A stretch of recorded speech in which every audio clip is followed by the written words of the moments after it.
What's up?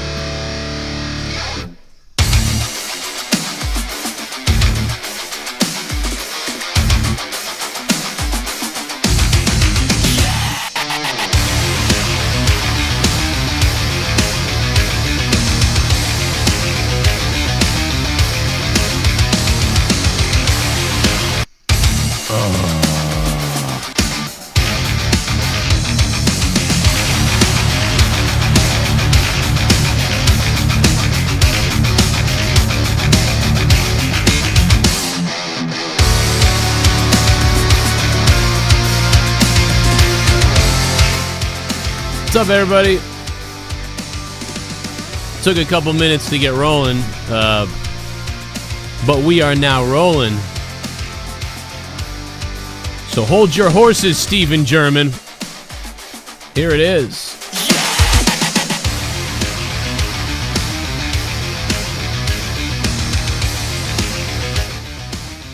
Welcome, guys, to the Free-to-Play Podcast, episode number 4. Got a whole bunch of shit on the table today for us. We're going to be talking about the future of gaming is the main theme here. The future of VR. Man, this fucking track is awesome. What is this? I wish I just kept up with that hard beat though right there, but I'm down with that thing. I'm up with that beat, man. I like that. The future of gaming, VR, the new Google system. We'll talk a little bit about that. Free-to-play stuff. Maybe a lot of people copying what Fortnite's doing. We sort of got into that a little bit a few weeks ago.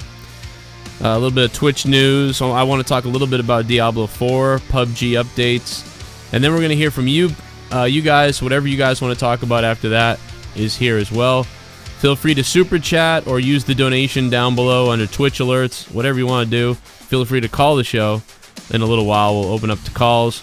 Of course, if you're listening on podcasts, you don't know what I'm talking about because you can't see any of that anyway. If you're listening on iTunes or whatever. There it is right there, right there. Listen to that. Jeez, it just gets wild there for a second. Like right there, all hell's breaking loose right here.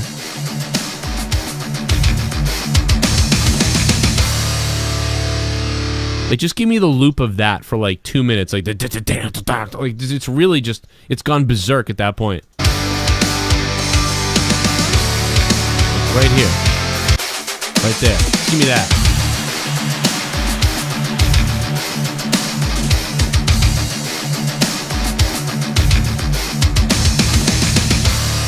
Like, give me that for like 2 minutes straight, and like we got something. Like, I'm ready to punch somebody in the face. What's up to we got Steven. Thank you for that in the chat. We got with us Himmelgod, Leah, and Jake DeMarco. Possibly Troy joining us later on. What's up, guys? Going on, man. That track was killing. Yeah, I'd like to just like, I love it. I'd like to fine tune it a little bit, but I mean, I like the whole thing, but I want that. I just want that rampage, man. I want that just insanity to happen. It just made me think of a game. I know that's really weird, but it made me think of a game that had some industrial music behind it back in 1996, 95. It was called, it was on PC. It was called Hunter Hunted. Oh. Hunter Hunted. I don't recall that one. There is a bit of an echo, though, FYI. Could be me and Leah. There we go. Nope, it went away now. You kind of have. No, I had my headset off. It's not me. Middle Jesus, I'm back. Here it is. This guy, Middle Jesus, talks about the game. Hunter Hunted. Dynamics, and specifically Look at it's this. produced by Jeff Tunnell, who is executive director for Dynamics. And if you were a gamer in the mid-90s, you've probably played some of his games, including Rise of the Dragon, The Incredible Machine, an excellent game. Also Tribes, very popular. And a classic RPG on the PC called Betrayal at Krondor. Just, yeah, Hunter Hunted. Just a little... I remember Tribes. Yeah, I played Tribes. That was one I played a lot of. Hunter Hunted was it was a very, it's one of those, like, kind of like, almost like a starter game. You probably find it in, like, the bargain bin pretty quickly. You know? And I think, yeah. I thought Sierra Games made it, but I just think they made everything at this point. That's all I can remember. But back then they did. Well, yeah, that's true. It had a badass soundtrack, though. Hunter Hunted had this, like, oh, dude, look at this. I looked it up. Can you believe this, dude? If you look up Hunter Hunted, there's actually already, look at that. Holy crap. All the list of the soundtrack is actually on YouTube. Look at that. I can hear the similarities. Yeah. Yeah.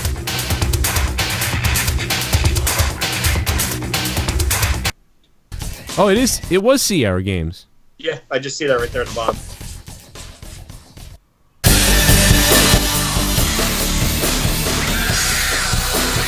Yeah, look at that. 1995. I don't know. Just thought of that randomly. There's a breakdown somewhere in that soundtrack that's very similar to that song that we just played. But anyway, very weird retro throwback. I like that. A lot of people probably like, anybody who knows about that game is like, oh my god, I remember that crap. But most likely people don't remember that. By the way, Metal Jesus is pretty cool too. He's the one who revealed that. So shout out to Metal Jesus. He's got like 500,000 subs. Yeah, dude, he's awesome. So, Steven, thank you. We'll get to your little chats in a minute there, buddy. But let's talk about Google right away off the top. I want to go right into this Google console that's coming out. The reason why I want to talk about it so much is because the last time I remember hearing about something like this, and I sort of went, wow, what's going to happen, was the Xbox, was Microsoft. Like, Microsoft's going to make a system. A lot of people thought that was goofy. And right away I became interested. And right away I'm interested again in Google. I don't know if they can really do the same. I know Leah made fun of them because of what they did with their phones. But I don't know. You know, Microsoft had some pretty stupid things that came out too. They tried to do... didn't they try to do printers and stuff? I think so. Microsoft has done a bunch of obscure things at points in time, so... That didn't work. Yeah. They've dipped their toe in the water of nameless products and entities and yeah, started up businesses that have literally closed 3 days later. So they've gone into, especially a lot of the software things that you don't even realize. Like they entered the medical field at one point with some like ultrasound machines, and it was too high priced. And it was like, the elite version of whatever machine that they were trying to sell. So like a CAT scan machine. I don't know specifically what it was, but it was for a radiology company. I remember reading about this, and the market share was already cornered by whatever product that's widely sold, and they were just way too high priced for people to even obtain. So right, that shut down quick. But yeah, it's Google has their tentacles feeling out everywhere. They're just widely spread out, and it started on Kotaku. They put out this article the 28th. Jason Schreier, who covers quite a lot of games himself, most notably Destiny, he put out this article, which is a good read, and he said Google's planning a game platform that could take on both Xbox and PlayStation. And he said over the past few months, wildest rumors in the video game industry circles haven't involved the PlayStation 5 or Xbox 2, which are both in development currently right now. We'll touch on that later. But he said most notably it's been Google, the conglomerate that operates our email, our internet browsers, and much more. Now, there's not a lot of specifics yet, but it's a three-pronged approach. It's going to be a streaming platform with hardware and a big attempt to bring game developers under the Google umbrella.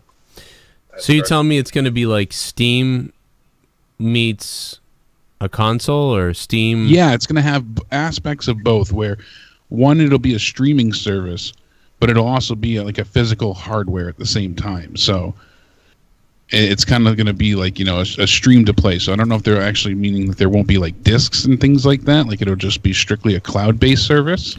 Right. That's what I've been getting off of it. It's going to be a streaming style, similar to Netflix, a Netflix style device. And right now they've been just gauging interest right now for the past several months. What was it, the Game Developers Conference, and just recently, as last month at E3, they've been starting to gauge interest, and they've been gaining a lot of steam on this thing. So, but it is specifically going to be a streaming device, but it is going to be physical hardware.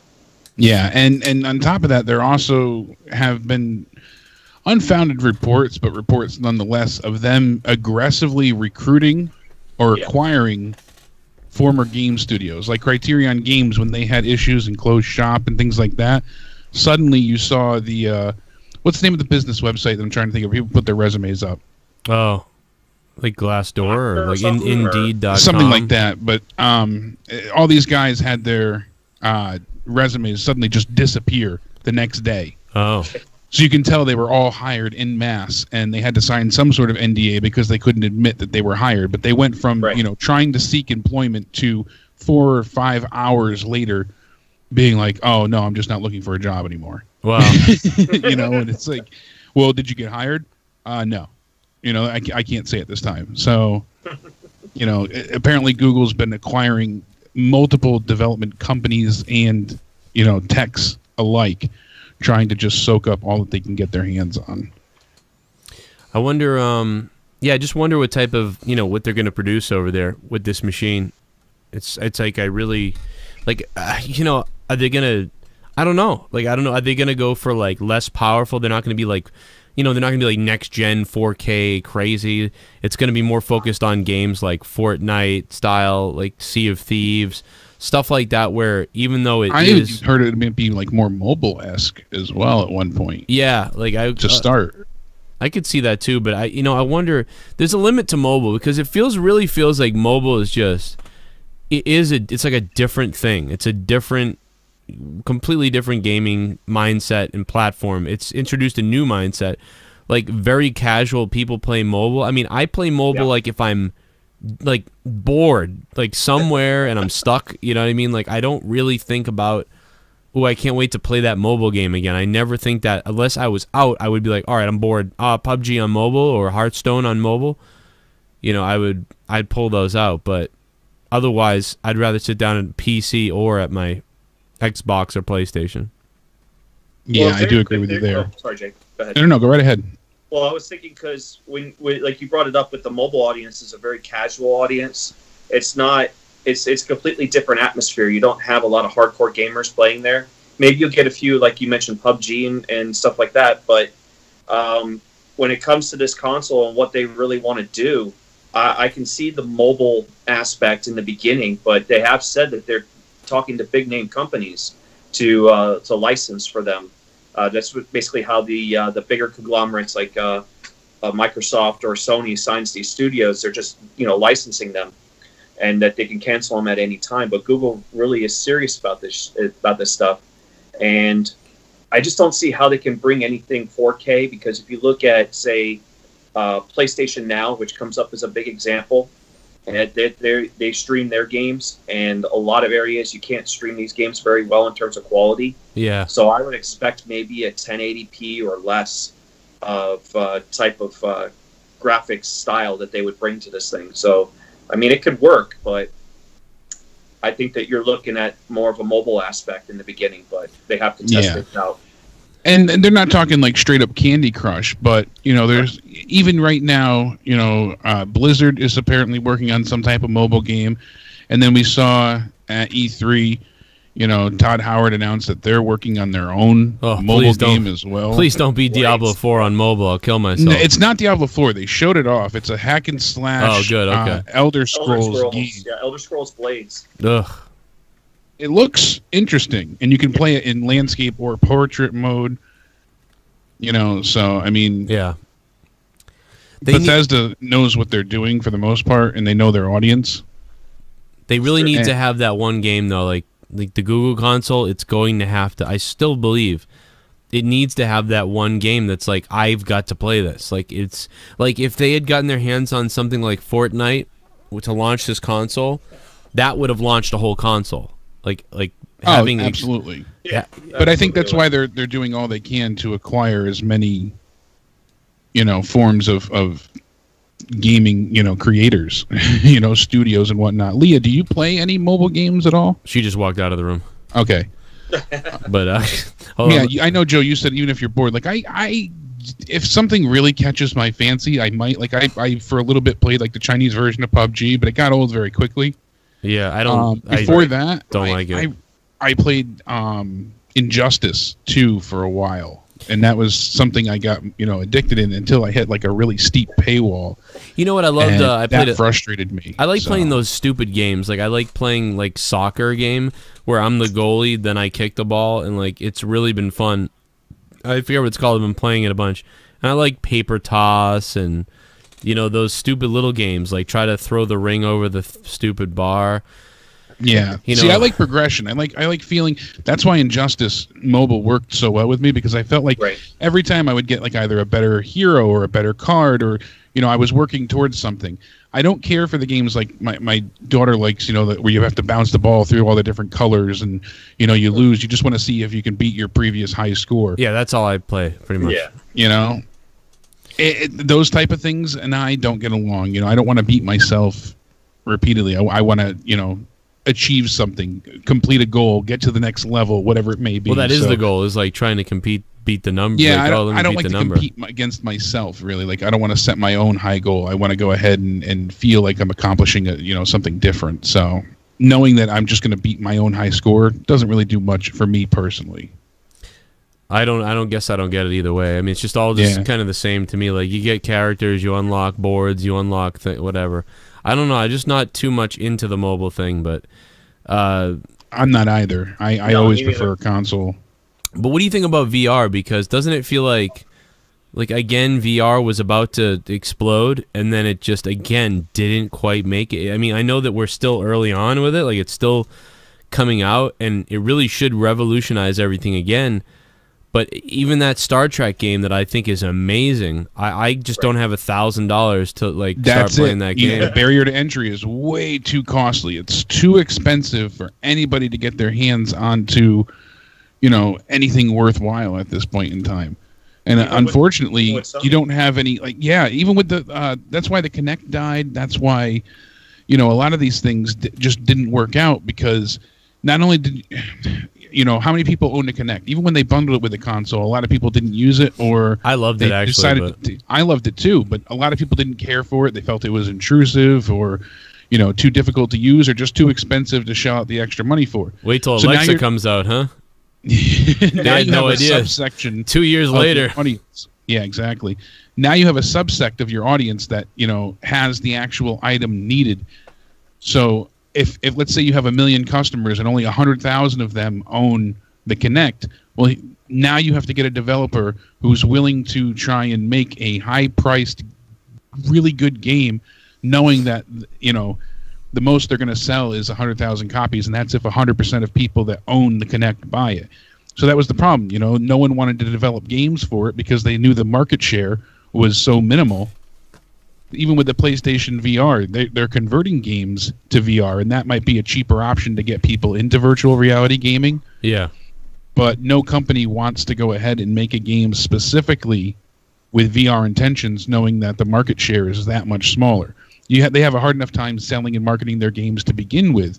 Now you have to go ahead, you figure how much you're sharing amongst other titles that are new releases, and when you're going to release your game, who's going to buy it in the first place. Now, if you know that only people that have the VR are going to get it, well, it only sold 50,000 units to 100,000 units initially. I think of what was it? You brought up the Kinect, and the problem I had with the Kinect is a lot of the games that they would have, or if you wanted to call them games, even felt more like tech demos, and a lot of them were very short and didn't have any type of like a replay value to them. And Microsoft, especially in the early days with the Kinect, would try to get some of the studios that they've had to make games for it. One of the studios I think of is a company called Twisted Pixel.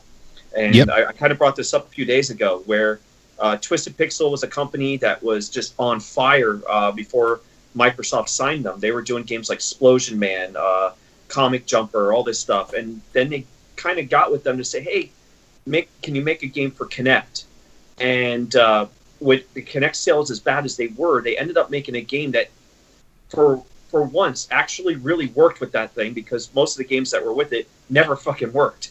And they did a game called The Gunstringer, which was absolutely amazing. Great game. Really good. So much fun. And they made it into a pack-in with the Kinect to get people to buy that and Fruit Ninja or whatever. And it worked. The only problem is not many people had a Kinect. And unfortunately, it led to a downfall with them for Microsoft. They ended up making another game for the Xbox One called Loco Cycle, and that never really worked out. Next thing you know, they cut them. Yeah, Loco Psycho didn't even work properly. Exactly. and And the thing was, like you said, Microsoft tried to combat this. So they said, all right, well, when everybody buys an Xbox One, we're gonna make it mandatory, and you're going to be required to use the Kinect. And people felt like it was forced on them, which it was essentially. And they revolted against it to the point where people were like, you couldn't even, at first, when the Xbox One came out, you had to have your Kinect attached and used on the console. It had to be connected. And if it wasn't, the console wasn't functioning properly. I loved it. I love being able to say Xbox do this. Now when you say, hey, Cortana, it has to connect to the internet, and it takes a long time. When you used to give it simple commands, Xbox on, it was instant. That was great. I did like that. I loved it. Now you're screwed waiting because people complained so much to the point where it had to be removed. People were finding workarounds and shield covers. They felt like the FBI was spying on them with it because it was listening all the time. Because they might have been. Because they can. And those people complaining about the listening device are also the ones that have Amazon Alexas. Now they've all got those. Like, oh, this is great. And they're probably way worse. It's funny to think, but they're probably way worse too, like than the Xbox was. But I don't doubt it. I don't know. I just feel like VR, virtual reality, again, it looked like it was going to go there and nobody took over the market. And then here we are. Here's a free game called Fortnite on your PlayStation and Xbox and PC. And it just dominates. Something like over 100 million people playing the game. That is insane. So all that, and speaking of which, too, Joe, I looked this up before. They made $296 million in April, just for Fortnite, just in the sales of all their cosmetic items and V-Bucks and their battle passes. Anybody with kids whose kid is playing Fortnite is getting asked for skins on a daily basis, and they're this game is still in early access, and they're right, and they're $24. They're $24. Like, it's not for one. Yeah, $24 for one skin. Gavin was asking me daily, and then I said, you got a skin pack like last week. I'm not getting another one. And then there was one that was super rare, and he was really mad that he missed it, like, I don't know, months ago. So I told him if it came out, I'd get it for him. And I'm like, we can't buy these things. And Jesus, the amount of money though, like if you tallied up over the last year, it's unreal. Because if you bought 4 skins for your kid, I watched his friends. His friends have 18 skins. You have to pay for those. So that's exactly even with the battle pass. You're only getting X amount, and it's still $20 to $30. And it's funny that you said this is another one of the news stories I was going to bring up. That there's a night skin being sold right now, or about to be sold. And the entire Fortnite community is up in arms. They either are loving it or hating it, but it has everybody divided. And the issue is that the reason why people are complaining is because before Fortnite really, really took off in terms of popularity, is it the Red Knight? Red Knight, yeah, it's the Red Knight. That's the one Gavin was waiting for. He's been waiting months for it, and it finally came back out again. It just came back out, and people are livid that it's being sold at all because they said that it never should be sold again because it's too rare, and the rarity of it is what made it special in the first place because people weren't there to buy it at that point in time. That's how it should stay. Now it's being sold again, and people were actually selling their accounts for thousands of dollars. Wow. Which is against their terms of service, and their accounts are being banned if they were found out. But people wanted that night skin so badly that they were buying people's accounts on like eBay and stuff like that. Yeah. For thousands of dollars. And one of them went for $3,200 for a Red Knight skin. I think that's BS, man. It should be free commerce. You should be allowed to do whatever you want. I love the idea that you can make money in video games. But let me tell you this. This is really weird. I'm telling you, Jake, I knew this was going to happen because I said it to him months ago when he's been asking me for it. I said, Gavin, I don't think they're going to release it because the whole point is you got to buy it now or that's it. It's a rare thing. This is back in season 2 or something. Yeah, supply and demand. Yeah, that's so, but when they released it, he started playing a game, and almost everybody in the game had the Red Knight outfit because what's going on is the YouTubers who cover Fortnite, 80% of the YouTubers who cover Fortnite obsess over the Red Knight skin and will it ever come back, and they hype up the viewers.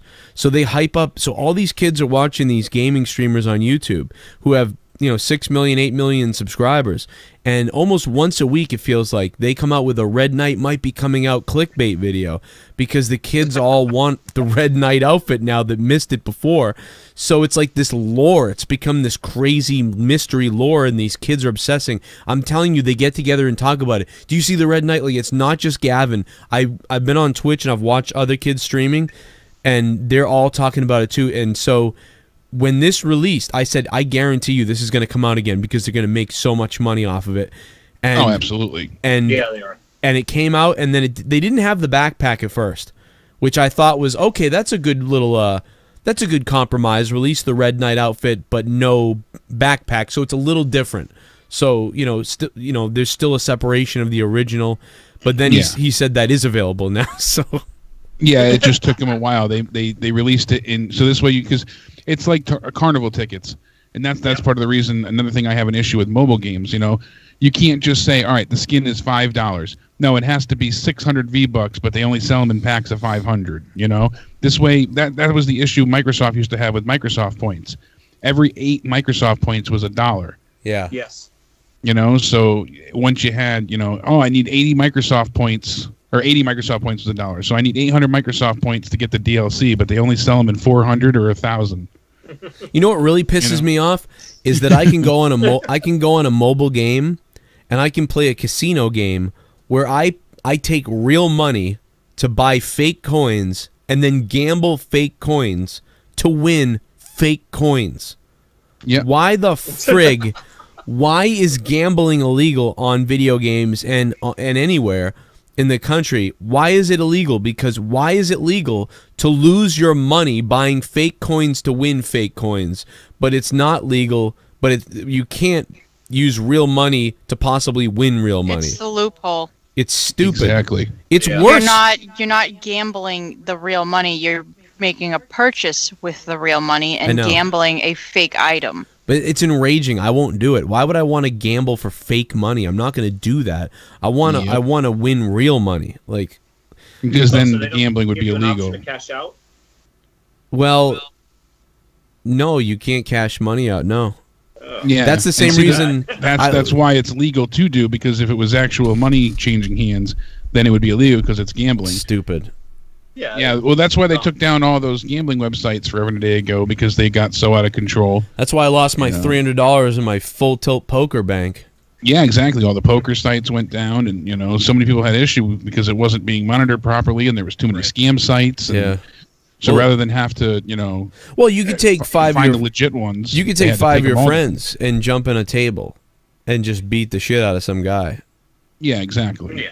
That's the problem. It was too hard to monitor, and they found out, so how many people were cheating, how many people did this, that, and the other thing, and it just became too prevalent and too much to handle. So they found out the staff was cheating on one of them. I don't know if it was Poker Stars or Full Tilt, but it was one of them. But it still sucked because, I don't know, I wish there was a way to regulate it the right way because it was fun to do that. But if those mobile games came out, then you can kiss it goodbye. I'd be on those things. That would be my... Yeah, that would be your addiction. If I could play slots on my mobile phone for real, forget it. I would drop $5. I'd drop $5 a week.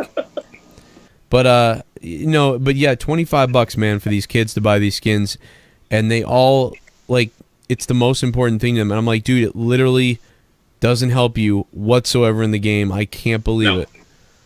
It's the most amazing thing. But it's the same thing with lots of things. But it's how is that any different? Besides you're buying it. How is it any different than just the other day you were trying to get wings and different cosmetics on your Demon Hunter? It's just unavailable to buy. You have to work for it to get it. But how is that any different? It's you want that. That's something you wanted. Yeah, really. It's something it's a look you wanted for your character. Yeah, but it's really I don't every week want a different look for my character though. These kids I know, but do. it's if you're talking about the idea of why would somebody want one, it's because it's how you want your character to look. I get it, but what I'm saying is with the it's a different thing for the kids because it's they always want the new thing, the next thing every week. Well, kids are like that anyway. Yeah, it doesn't matter what it is. Brenna sees all that shit on TV, the stupid kid toys on TV, like the fucking snuggly pets that turn inside out and shit, and whatever she was asking for today, that light up unicorn thing. It's the same thing. They see it on TV, and they're kids, so they're like, I want that. You know, like. Yeah, they market it in such a way. They actually know what audio tones to use in these commercials to trigger endorphins in children. Yeah, but can you imagine this? Would a parent buy their kid 3 of those TV commercial $20 stuffed dolls or whatever every week? Would a parent buy 3 of those a week for their kid and spend $60 a week for their kid? Some do. Yeah, some do. Maybe, maybe, but they definitely do on Xbox because these kids. Well, like my parents took a different approach, and this is the approach that I want to take with Gavin. But he's like, I don't know, somehow still getting this shit. Is you want it, you earn it. Like I babysat. My mom was in school when my little sister was like 1 or 2, and I have a younger brother too. And my mom was in school and working, and my dad worked, and so I babysat like all the fucking time. All the time I babysat. So when I wanted a new CD or a game that came out, I got it. But it's because I babysat, and so I earned it. Yeah, exactly. I had a job from, no matter what, young age. My grandmother used to work at Kmart's restaurant they had in there, and I used to put shit on layaway. They'd call her and be like, Joanne, your grandson's putting stuff on layaway again, and I'd bust tables for tips. I was 7 and 8 years old, and I would clear out all the restaurant's tables and help the dishwasher and shit like that. So, yeah, and like I'd be sense of responsibility. There they are. No, I will never shush. I have a right to do stuff. Stephen Derman, thank you for the $4. Well, like, if Gavin did the chores that I tried to set up for him one time, it's stuff he should be doing anyway. But if he did it, I'd still be happy to get him. Like at the end of the week, if he wanted to buy some skin or whatever, if like all week long he kept his room clean and his bed made and put all his dishes in the sink and and like put the leftover food in the trash or whatever, so there wasn't food building, things like that. Like helping if he around did that. Yeah, and like the few times I'm like, Joe, it's time to play the game. Casey Yates, what's up? Thanks for the $2, Casey. Like no, every I agree now entirely. like every now and then I ask him like, hey, keep an eye on your little brother while I do this or whatever, stuff like that. Then I'm fine with it. Party. Joe, without my money, you would be working at MCD. McDonald's. Fuck you, Steven. I'd be selling something to your grandmother, and then she dies the next day. That's what I'd be doing. I'd probably be working in customer service again. Somewhere. Oh, the donations that will never end for Stephen German. My God. Yeah. I can't believe what he's done. But yeah, we'll go to a couple more of these, and then we'll move on. We got a bunch of shit here to talk about. Yeah, we started with the Google console. We strayed off there, but Leah's making a great point. And that's the thing, they make supply and demand so prevalent with these kids nowadays that they literally have a heart attack when they're not getting these items. Party. And Ben has the red outfit. Blocked Luke Rojas and Bex on YouTube. Okay. Steven blocked Luke Rojas and Bex.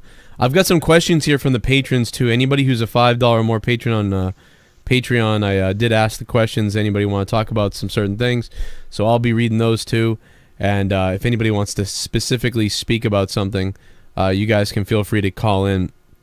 And in a little while, I'll let you know when we're going to take calls, and we'll talk about them. But I've got the questions lined up here. You can also ask a question via the Super Chat down below or the Twitch alerts over in the description box. Super Chat. What's up, everyone? Much love you all and Mello. Yo, what's up to Mello? What's up, Sarah Small? Thanks for the $2. $2 from Sarah Small. That was gross. Why did I do Even that? Sarah said she had to work for things back in the day. That's how it should be. Party. Little Bex got blocked because she stole my gimme. Gimme. Yeah, like just for instance, Stephen German had to take the trash out for that $4 to donate. And then Brian deleted him off and monetized this anyways. Right. Yeah. And then he came back after the show and was really going off all over the place.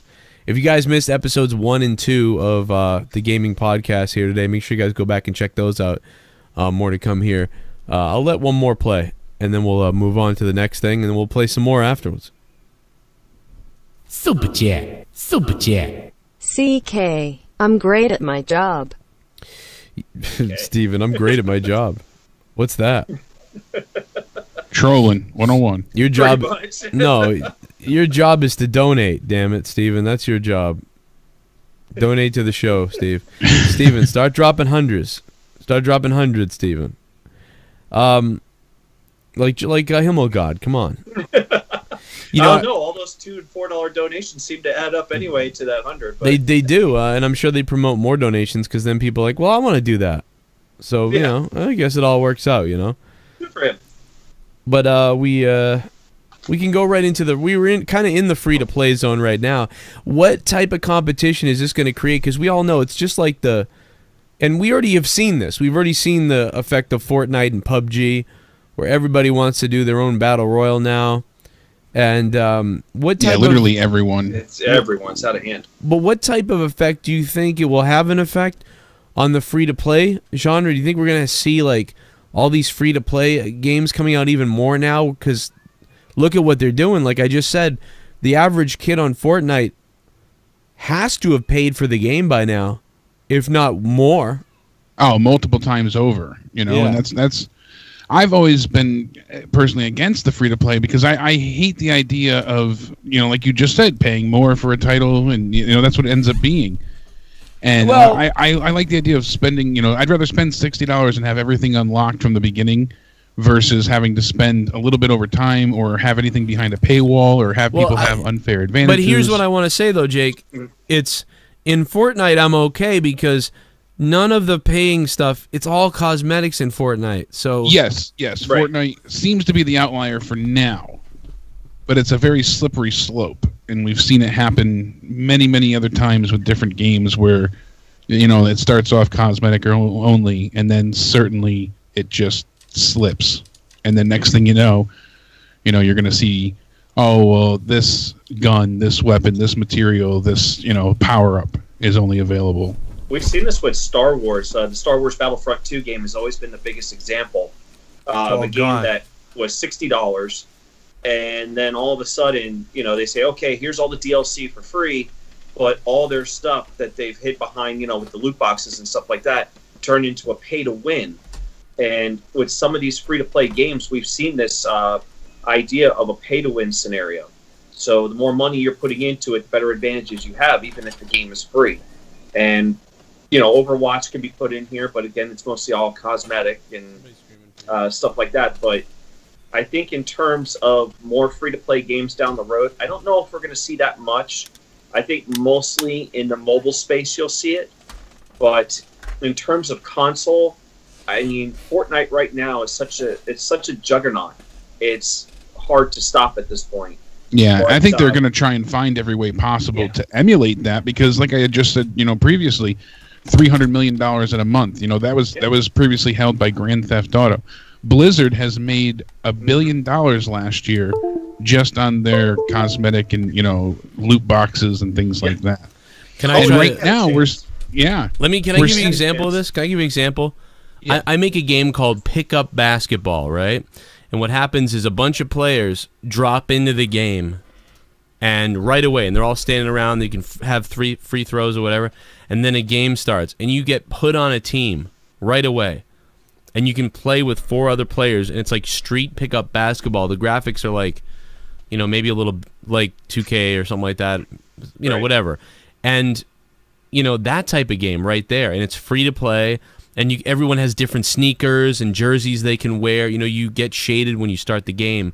Maybe you can even wear helmets and shit like that. Like street, like you know, hardcore street ball or something like that. That game is what I'm talking about. Like, that is free to play. And you've become obsessed with it.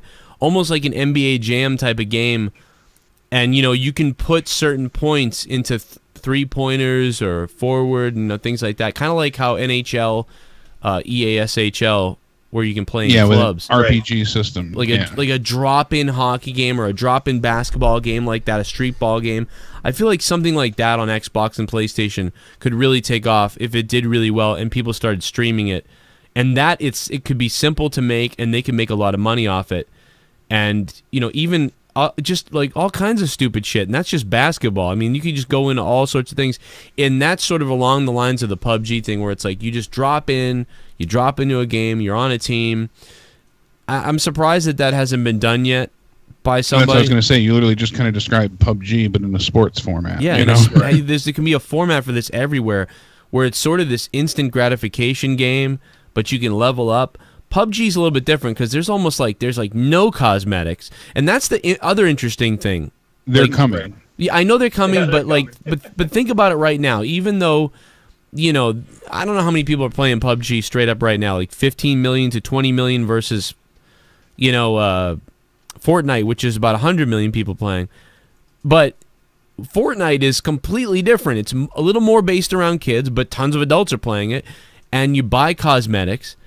In PUBG, there's like no cosmetics, and yet both games are in the top 10 games right now, and they're way different in that sort of idea. And you pay for PUBG, so it's just really interesting to me. Like, imagine if PUBG had the capability to do the outfits like that Fortnite did and things like that. They might have done a little bit better. They're doing it on PC more now, and that's why they have the keys you need to unlock the crates and all that stuff. Yeah. And on top of it, how many streamers and things like that, and even adults, anyone you want to call, I hate the word influencer, but that's basically what it is. How many of those are actually only playing Fortnite because they know that's what's going to make them the money? Yeah. You stuck to PUBG because you like it, but if you wanted to be noticed on Twitch and you wanted things to work out in your favor, you would have to play Fortnite. Right. Dr. Disrespect had to move, all these streamers, you don't think Ninja gets tired of playing the same game over and over, but kids are fascinated by it.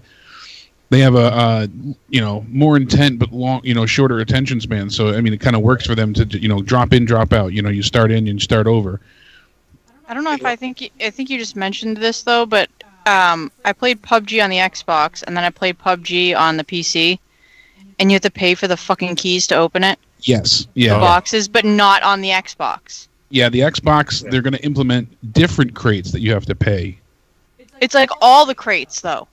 All the crates on the computer one that I've gotten, bought them. I was like, oh, cool, I'm going to buy them. Just like I buy them. You have to buy a key with real money. Yeah, for $1.99 just to open up any cosmetic item.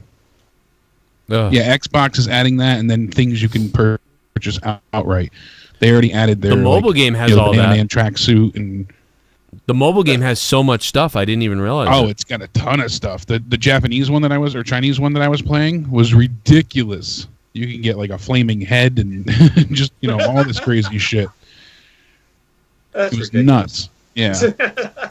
You're running around with full costumes, but streamers and all that, I feel like are only... I don't want to say it's disingenuous, but it certainly feels that way. Like Ali A and people like this, the big timers. Once Call of Duty started dying, then he jumped into PUBG. PUBG's not doing well. Oh, I'll get into Battlefield. Oh, Battlefield, here we go. Now I'm going to play Fortnite. It's flavor of the month. We'll always see that. Exactly. Obviously. You hit the nail on the head right there. All these streamers have to realize what's hot at that moment, and they have to go to that game, no matter how much they like it or they don't get good at it, whatever, to go ahead and keep their viewers. And I've seen this with a lot of streamers, even a lot of streamers I also watch are in terms of the Call of Duty Zombies community. Yeah. Even they pop into Fortnite, and because they realize that's where they're getting a lot of their views, and then their revenue comes from there. So this is the hot flavor right now, and until you have another game that's going to go ahead and attract the children's attention, that's the way it's going to be for right now. A lot of these kids that were into Minecraft for the longest period of time, now they're all playing Fortnite. Well, that's the thing, you need though. To find that next game to go ahead and take them away from it. So it's not children. That's the thing is, I actually think it's not the children. The thing about it is, it's everybody. That's why it's doing so well. Because, Minecraft was it wasn't in the top 5 like this, but it's you've got everybody playing Fortnite. That's how they've scored. They've got adults, kids, everybody, younger kids than normal. Their marketing team is genius. I mean, right now they just had they're doing an alternate reality game, an ARG right now, where in the game you're seeing landmarks and important things appear and disappear. There's all these storms that are happening, and what do you call it? Basically portals appearing. Yeah. And the Durr Burger, you know, the big burger with the tongue that sticks out of it, that's the fast food burger, was just found in the middle of the desert. A gigantic, huge burger, you know, smiley face with its tongue sticking out, was found in the middle of the California desert. In real life, you know? And anything that's being sucked away in the game is appearing in the real world. It's a great marketing strategy. Now everybody's going there to visit the burger, and they're taking pictures with it, and there's some agent there, like, handing out phone cards, you know, cards with a phone number on it, and it's becoming its own little, you know, ARG, like I said. But in the game, you watch Durr Burger disappear. A portal opened up, sucked it away, and now it's in the real world. And then they're having landmarks in the real world disappear, apparently, that they had, you know, placed out there, and now there's like a stagecoach and stuff like that. They're doing these events that are attracting adults, because obviously kids want to go see the burger, but so do adults. You know, they're creating buzz and hype, and it's a genius marketing move. You know, but just to see this friggin' burger in the middle of the desert, just nothing around it, it's funny, it's amusing. I'm not even playing Fortnite, and even I was like, oh, that's pretty cool. You know? Yeah. It's concept.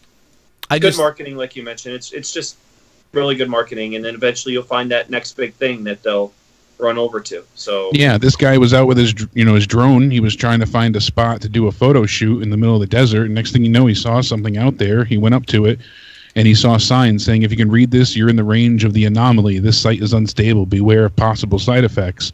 So he didn't know what the hell was up, and then he sees a huge burger with eyes and a tongue.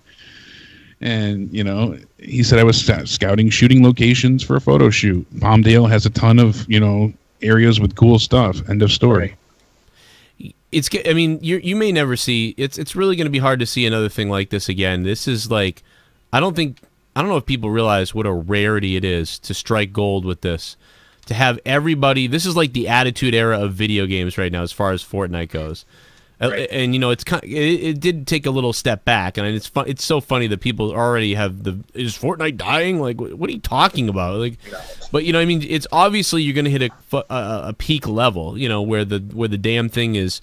We already went over the peak level probably of the highest it will ever go. That was probably a couple months back, you know, or you know, but that's which is expected. But it still is the most played thing. It's crazy right now, you know, and I don't know what's going to be the next thing to break it up. I don't know. It's a new sort of genre mixed with, you know, easy to play, and it's free on top of everything. I mean that. And think about how easily accessible it is too. I mean, on the PC alone, the average AAA game system requirements are 58% higher than what's required of Fortnite to play it.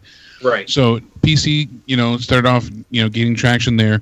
Like you said, it's free to play, but now it's also on Nintendo Switch. It's on mobile platforms, and the mobile is a pretty damn true experience to what you play on consoles and PC. It's not one-to-one, but it's also not this point-and-click, you know, clumsily made thing. It actually feels like you're still playing Fortnite. Right. And that's a you know, hell of a feat to accomplish. I mean, gaming right now, I was reading an article earlier, is the most popular form of entertainment in the world. So like you said, it is that attitude era moment. It's that perfect storm.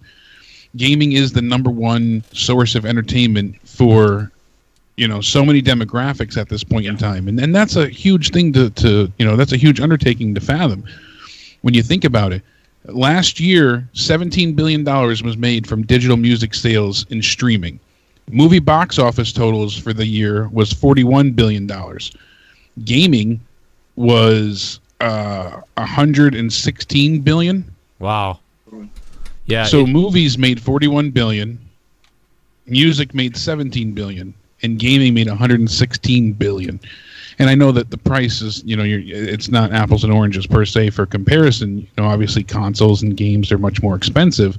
Correct. But you know, if you balance out the funds and whatnot, there's still a 10.7% increase in interest for gaming over music and movies combined. People would rather pay for a color of a skin in a video game, would rather pay $30 for that than to pay $8 and get up and go to a movie. Think about that. Like, I mean, that's the thing. And on top of it, you know, they say video games value your time better as terms of, like, you know, cost per hour or cost per entertainment. Right. You know, if you spend $60 on a game and it gives you 50 to 100 hours, you know, and then you add in the free-to-play market too, that's just mind-boggling as is. But they said even if you factor in the price of the console at times and the game's free versus how much you'd have to spend at the movies to equate the same amount of time of entertainment given, you're talking thousands of dollars at the movies versus a couple hundred at home for a game system. So yeah. And gaming was bound to go this way because, you know, the 80s, you know, a lot of people ended up getting a Nintendo. It was pretty crazy back then, too. And the 90s, you know, and it just grew and grew and grew. And now it's got to be more accessible than ever. Like, it's not you have one Nintendo in your home. There's people with multiple Xboxes now. I mean, we've got 2 Xboxes because the kids all got, you can't have the same Xbox. So, yeah. You know, and you think about it too. You know, remember, especially when we were younger. You know, heading even more toward like early teen years.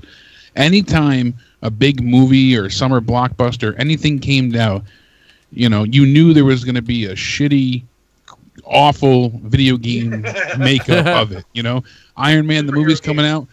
You can't wait for Iron Man, the video game. The same thing with Spider-Man. Didn't even have to be comic books. You know, no matter what it was coming out, there was typically a port per se of a game, you know, coming out. Now the roles have reversed though.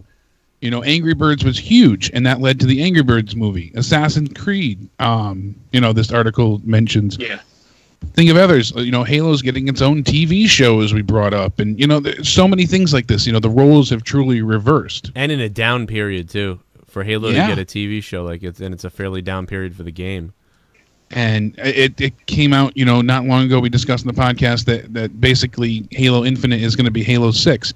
Well, we're discussing, you know, the new Xbox that's coming out, the Xbox 2. I hate calling it that, but I know, we don't and have the PlayStation 5. And we already have some leaked schematics. Call it the Xbox 4. Come on. You know, and in PlayStation 5. That's why I'm, you know, mocking it. But there's some leak schematics of, you know, the Ryzen chip that they're using and the Navi chips, and you know, you've got different, you know, oh well, this one's got so many teraflops, and they're going to use, instead of using you know, because Xbox right now uses DDR3 RAM, PlayStation uses DDR5, they're looking at using 12 gigabytes of GDD6 or DDR6 RAM. Can't talk. But you know all the PlayStations, like, oh, cool. It just feels like PlayStation just puts a different number on the same black box every year now. Like, they don't feel different. Like, you know, Super Nintendo and regular Nintendo, there felt like a difference in those two consoles, and then certainly N64. Like, all 3 of those consoles felt like, wow, they all have like a identity to each other. I feel like PlayStation 4 and 3, and if the 5 comes out, it just, right now, just feels like it's like a slight upgrade again from the previous one. There's no new innovation happening, really. No, everything is like a minor increment when you really think about it. Like, some can say, "Oh, it's 40% powerful, more powerful than this," and it's a power creep. When I look at a game, I can't tell the difference half the time. It's like, wow, you know, it's not really much of a difference at all. So it's just a power creep, Himmelgod. It's like there's a power creep for your PlayStation.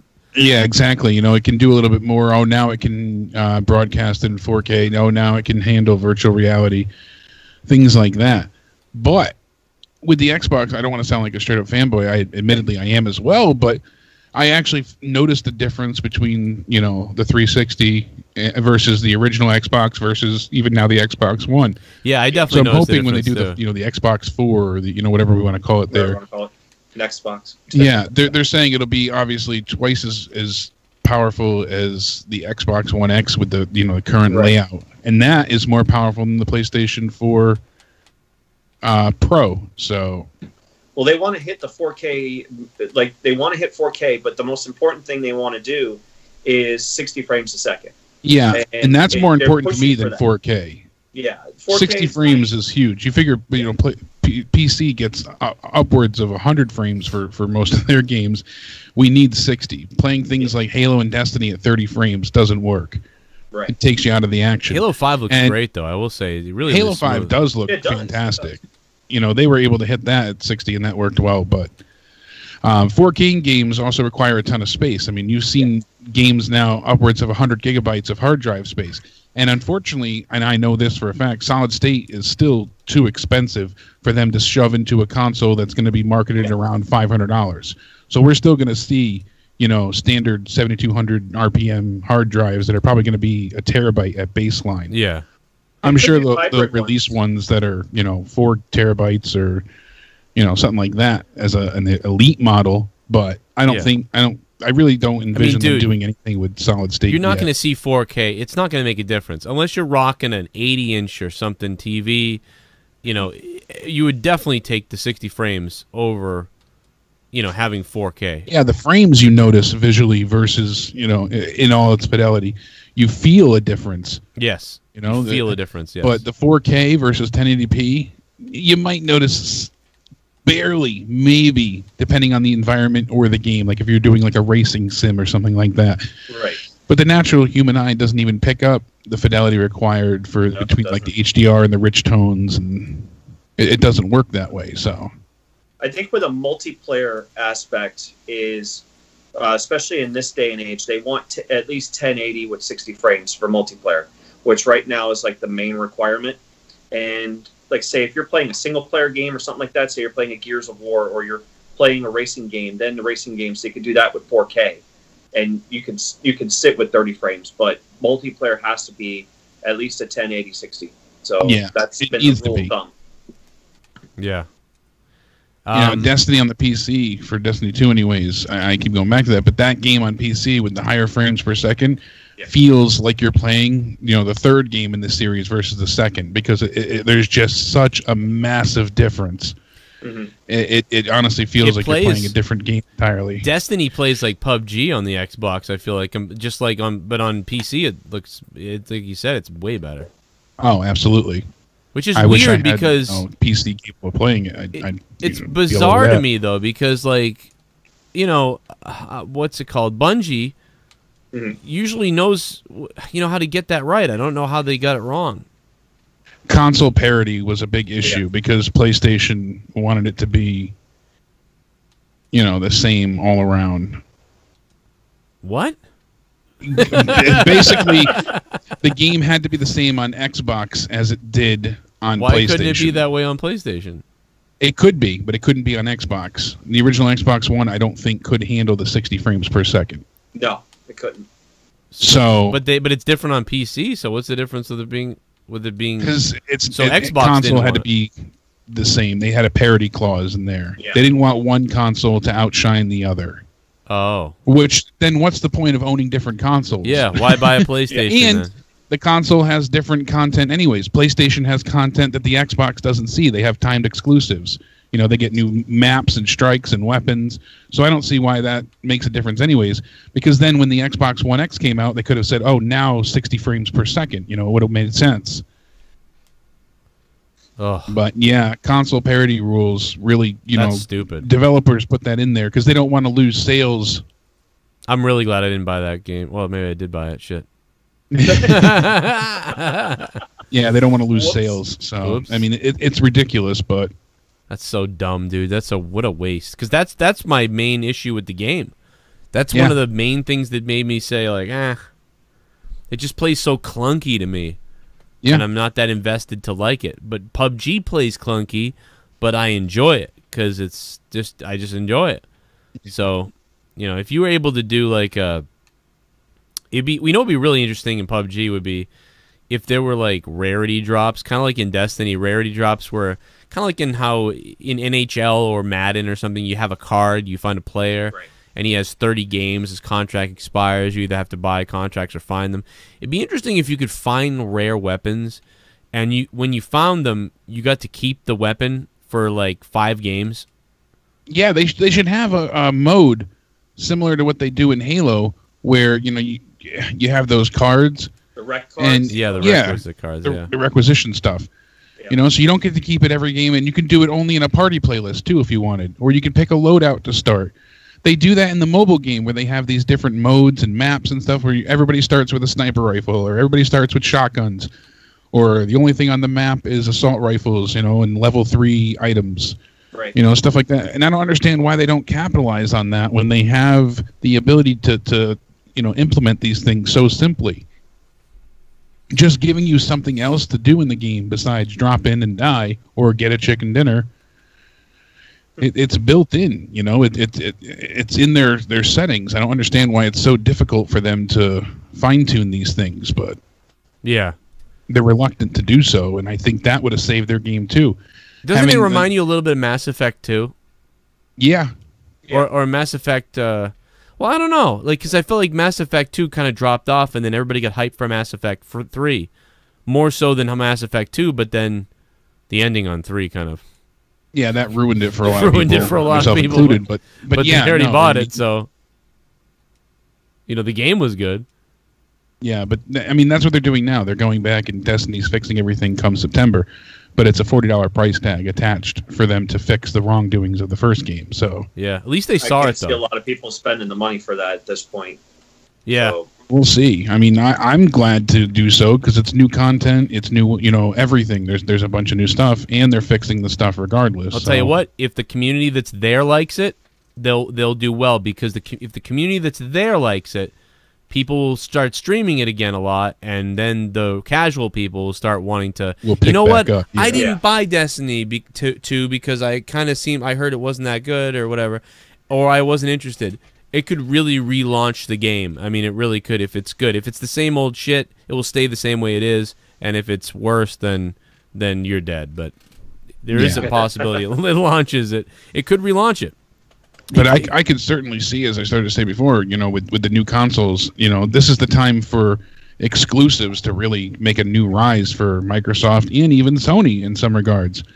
And, they'll go ahead and from here out, I could see, less like multi-platform titles.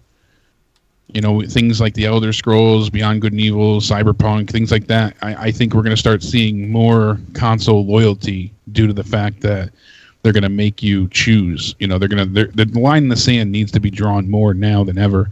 And I think going forward, that's going to be a huge thing with gaming again. You're going to have your PlayStation exclusives, you're going to have your Xbox exclusives, and there's going to be less multi-platform games. That's a possibility, unless a company really wants to make money. But but I think because your Activisions of the world are going to sit and say, "No, we're going to be on both."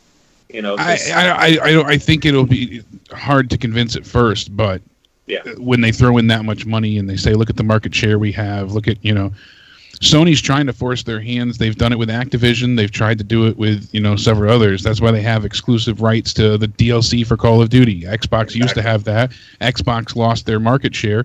Now Sony gets the maps early. They get it a month before.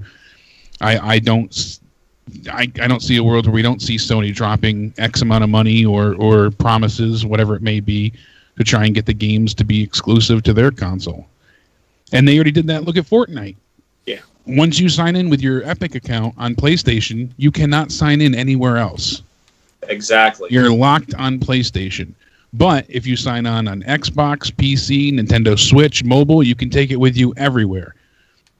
I've always hated that. We can't have cross-platform because Sony doesn't want to allow it. And I understand, the logistics behind it, them saying like, "Oh, well, we're the big dog right now. Why would we want to share?" But rather than do what's good for gamers, because most of these games run the same on both consoles anyway, so you can literally have people playing Fortnite between Xbox and Sony already. Why not? Doesn't it feel like Xbox is about to shift for Xbox again? I think so. I think they've made it's starting to shift. They've been, racking back up better sales, and the X really helped them quite a big deal too, so Their marketing has been a lot better, I would say, in the last year. And while the games like, say, Sea of Thieves and State of Decay 2 have not done very well for them because the response for both of those games have been equally bad. Right. But if you look at, say, what they've done at E3 and showed what their future is and how they said, "Hey, we signed these 5 studios to make exclusive games for us." That's a big deal. It's a big step forward. Add on backwards compatibility, all their services. You still have your streaming. They're making the biggest stride right now, I think, when you look at the next generation, no matter how many exclusives right now Sony wants to go ahead and throw out there. So And granted, I have my PlayStation, I got my exclusives, and that's mostly what I play it for. And my Xbox plays everything else. Yeah, and Mezzi said, "Oh, Microsoft may stop, with the Xbox, continue just with PCs." No, their plan going forward, as Phil Spencer just laid out, is that they want to make it, where you can go and play on Windows 10 or Xbox. It's going to be you purchase it on one, and you're able to play it on both. So that's why they're doing that Play Anywhere thing. They want to make your Xbox just as functional as your PC, basically, without ignoring the gaming this time. Yeah. Well, what about? Yeah, it's funny, we were talking about that. Remember we were talking about that with Diablo. So you could take Diablo and use your mouse and keyboard. Is that what you're saying? Yeah, they're adding mouse and keyboard support, and they're coming out with a new. Wow, but is that going to be something that's not going to sit well with people? Like, I mean, you're playing someone in PubG, and now there's some dude on his PC on a mouse playing you. I mean, but there's no aim assist, so it balances itself already. You can do it on PC if you want to use a gamepad. Yeah, but right, not on Xbox. It's just. So, and I don't know if PUBG will allow it. It's up to each developer and publisher. So, it's gonna be weird, man. I like the idea of that, but it is weird. But you can already kind of do it now with some games. Well, you can do it right now if you want to. You can buy a Zim, and it's just an adapter that allows you to fool the console into thinking that you're using a controller, but really you're using your mouse and keyboard. We gotta move on real quick. Into this next thing real quick. I wanted to talk about the Twitch situation. Somebody said this to me earlier. And I need one of those. What's that? Yeah, you do, Leah. I need one of those. Yeah. It's called the XIM, Zim 4. Yeah, but how much is it? It's $200. Anywhere, depending on what you want to get, 100 to 400. Yeah, they get pricey. Yeah. And then they're also releasing the Elite 2, which is a new Elite controller. Ooh, so I'm excited about that. Yeah, this one's going to have USB-C charging and a few other cool features. So it'll be different thumbsticks, which Joe will care for a lot. I want shorter ones, like ones that don't go as high. It's going to be ones that adjust, and you can also set the resistance of how hard or soft you have to press. Wow. And they're going to be finer tuned so that they live and last longer. So what's going to go on for? $200? I don't have anything listed with here. The other one's I'm waiting to see. The other one's like what, 150? 150. Yep. Mm-hmm. So you would think if that one's 150, maybe they'll up it. I don't know if they're upping it. I think it's just going to replace. Oh wow. I hope it's Elite not bad. Controller. From what I read here, it's just supposedly they're just upgrading doing away with the Elite controller design, and the Elite controller 2 will look to provide new features which retain much of what the original design had. They'll add USB-C charging that will function with a locking charging dock, so it'll come with a dock for you to lock your controller into to charge it. Tension control is being added for the joysticks, which will allow players to reconfigure how much resistance is applied to each analog stick. It'll give them longer life too, so the harder you press, it doesn't wear out the motor. They're upgrading the trigger lock available on the Elite controller, hoping to boost a 3-stage trigger lock mechanism. Jeez. And a few other interchangeable parts, like the face buttons, possibly. So, Fathom in the it's chat, looking to be the same price. Fathom in the chat says, "Don't buy the Elite 2, buy the Razer Wildcat." But yeah, the Elite.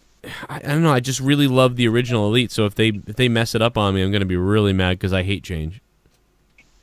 Yeah, I think it would honestly just get better. I mean, I love the Elite controller, and I think that the Xbox One is one of the better controllers we've had in a long time. So I agree. Yeah. And now PlayStation has one that's almost like you look at the stick design for their version of their Elite controller called the Scuff controller, I think it is. Well, Scuff is its own brand, but yeah. Well, yeah, sorry. Scuff is its own brand, but if you notice the stick layout, it's very similar to the Xbox as well. So. Yep. But yeah, Scuff's doing something with Sony, and that's for sure. Well, what I was going to go to was Twitch is banning Twitch streamers now for just having angry people in their chat. What? So if you don't mod your chat the right way, Twitch is now... I mean, somebody sent this to me and said, be careful on Twitch, and I said, well, I know this already, because I'm telling you, man, Twitch has always been way worse, like way more strict than YouTube. YouTube is like irrationally like bad now in a weird way, but like Twitch has always been very strict, especially if you get enough viewers. Like a lot of stuff slides under the radar when you're smaller. So the bigger you get, the more censored you got to get. But now they'll take you out for just bad, not modding Twitch, your chat. In retaliation, not so much retaliation, but that's essentially what it feels like, anyways. But they sent out emails to content creators that said how to manage harassment in chat, and it's not just like where they're worried. You know, initially their thought was, oh, we're going to do this in case, let's say Joe says, oh, I can't stand Jake, so let's go over to Jake's channel and all of us are going to rate him and give him hell. You know, we're going to be like, you commie bastard. So we go in there and we call Jake a Nazi. Well, now Joe's channel would be banned because he incited, you know, harassment against another user. That's where their intentions, I guess, started. But from there, now it's in such a way with their EULA, you know, their end user license agreement and whatnot, and their terms of service, it's basically laid out in such a way that if your chat is being toxic in any manner, not even towards another person, but just in its own right, the user can get banned. Huh. And that is just insane to me. You know, how many times tonight, let alone in general, have you had to remove someone from chat? Have you had to ban people or time them out? And now that you're, you know, getting month-long bans for using slurs, like, you know, it like the Rose just brought up, if someone says the N-word or things like that, right? That's not your responsibility to police it. But guess what? They're saying it is now. You're getting banned for it. Now you're getting banned for it. It is now. Yeah. That's crazy. It's so stupid, too, because it just opens the door for those people. Like, how dumb is what's Twitch? To stop, you know, trolls from organizing themselves, and you know, they just go into random chats and you get tons of slurs going on, and next thing you know, everybody's banned. Yeah, it's stupid. Twitch is stupid for that. I mean, they've always been very, I don't want to say SJW-ish, but that's kind of what it feels like. Yeah, they are. They love the women to take their nipples out and show them to you, but how dare a guy, like... Yeah, if I sat there with a tank top and had a nip slip, I'd be banned. But look at how bad Magic the Gathering is now with what happens. By the way, that girl, the Magic the Gathering girl that goes around just retweeting dumb SJW stuff all day, that basically is at the top of that company somewhere. She went her private on her Twitter today. I think it's kind of funny. Oh, really? Yeah. I hope people go after her, just like the people went after Boogie. How you feel now, you dumb? But you know, so the next thing I wanted to get into, and we'll probably hear from Leah when she gets back, but I know you haven't been playing a lot of it, but I'm wondering what the move is here for Diablo 4, and I don't know. I don't even know Himmelgod has even played Diablo or not, but I do play a little Diablo 3. So you play on console, right? Yeah, I play on console though. So obviously, like, this is like my, you know, this is like my game, like with Halo and Diablo and PubG and NHL and Madden right now are the top games I play. Like those are the games I play, and I jump a little bit into almost everything else. You know, a little bit into Fortnite, a little bit into, you know, a whole bunch of other shit. And I'm just really curious where Blizzard is going to go with Diablo 4. And yeah, we a lot of us have been left wondering. June 8th, we heard, or 5th, I think it was actually. Excuse me. There was a job listing on Blizzard's website that confirmed as much, although, you know, not being a lot, that an unannounced Diablo project of some sort is officially in development. The job opening is for a dungeon artist on the Diablo franchise, but the game listed is an unannounced project. The description makes it clear up front that the position will be working on something new. The minions of hell are growing stronger. We're working on a new unannounced Diablo project. So it's just, development's just starting now.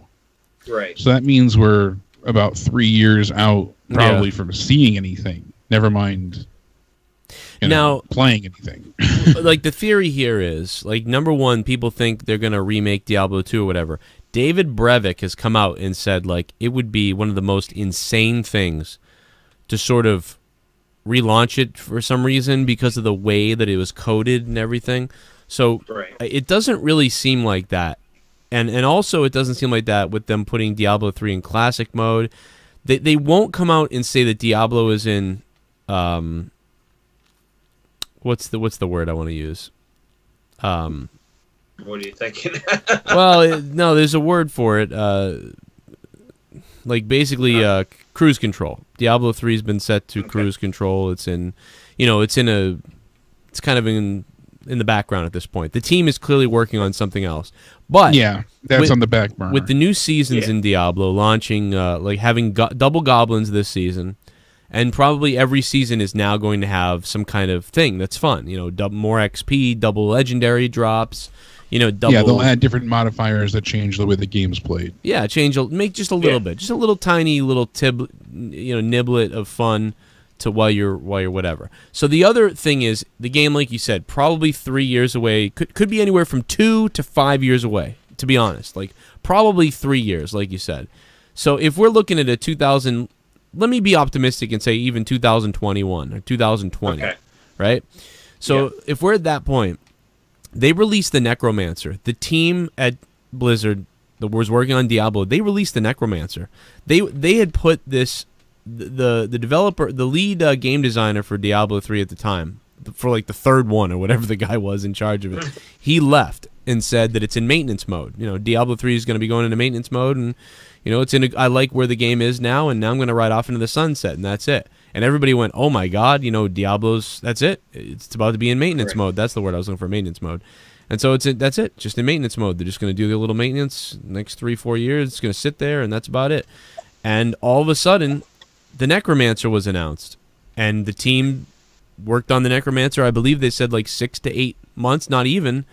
And they had a character, they had the whole thing, and they released it. They did a big power creep in the game that was exciting.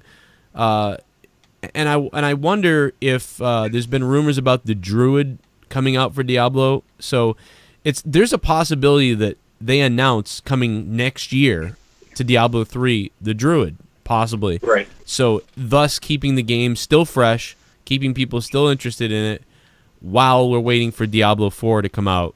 While the game is sort of really in maintenance mode, but they don't want to say that.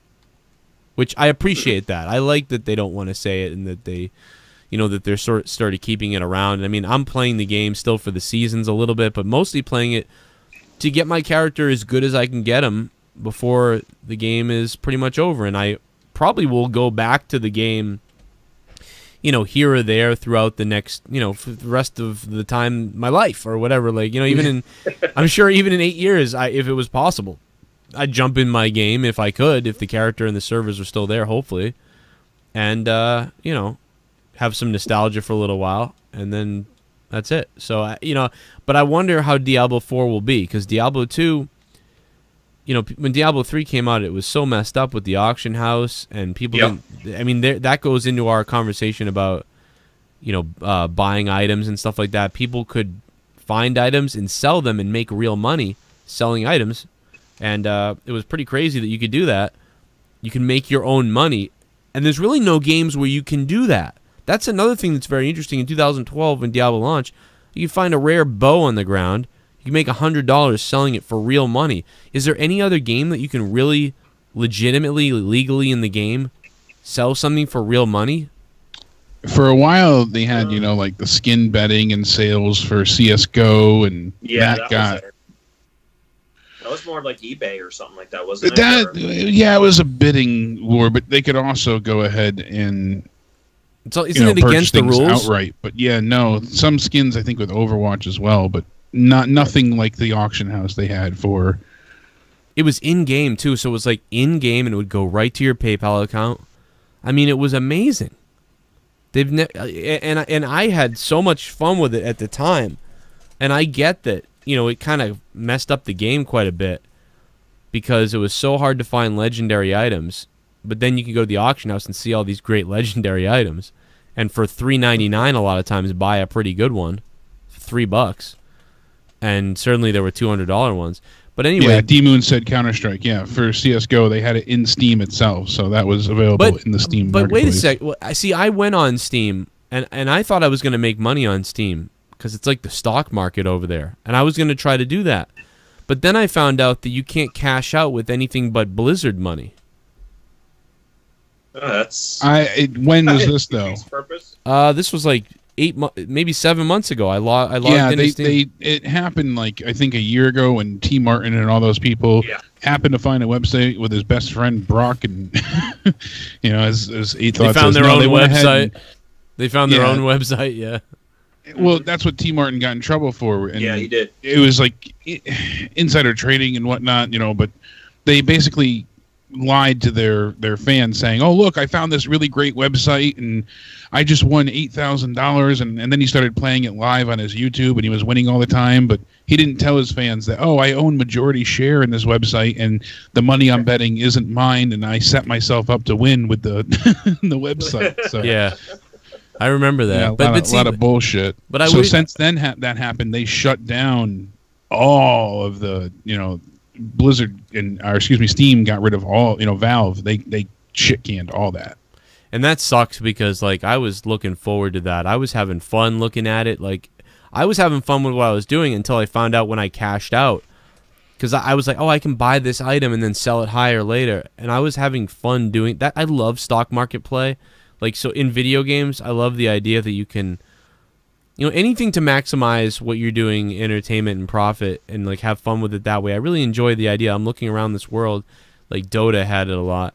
You find a helmet or something, you're like, oh, and then you can sell it. And I know that you can use that for in-game purchases, so it's like money, but no, I want the real thing. I'd play that thing all day. And yeah, so I really like that aspect of things, and I wish there was some games where you could really do that besides WoW, going on eBay and trading someone in game for gold, and I guess that's not even legal supposedly in the game, so why you could lose your whole account. I even tried to I found out you can't sell NHL players on Xbox either on eBay. I thought you could. I sold a card and then I ended up canceling the sale because I found out it was the guy was sketchy. And then I found out that it wasn't legal in the game. They would boot your account. So I was like, oh my God. So I canceled it and everything because I didn't know. But, the idea of that stuff, that it's yours, that you can really do something with it in real life if you want, really intrigues me and really enhances a game for me. I'm glad. Yeah, it intrigues you. But like you said, even with, you should be able to sell these. And it's because the company selfishly, you can even say rightfully so, but selfishly they don't want to let anyone else have access to profits that they would be missing out on.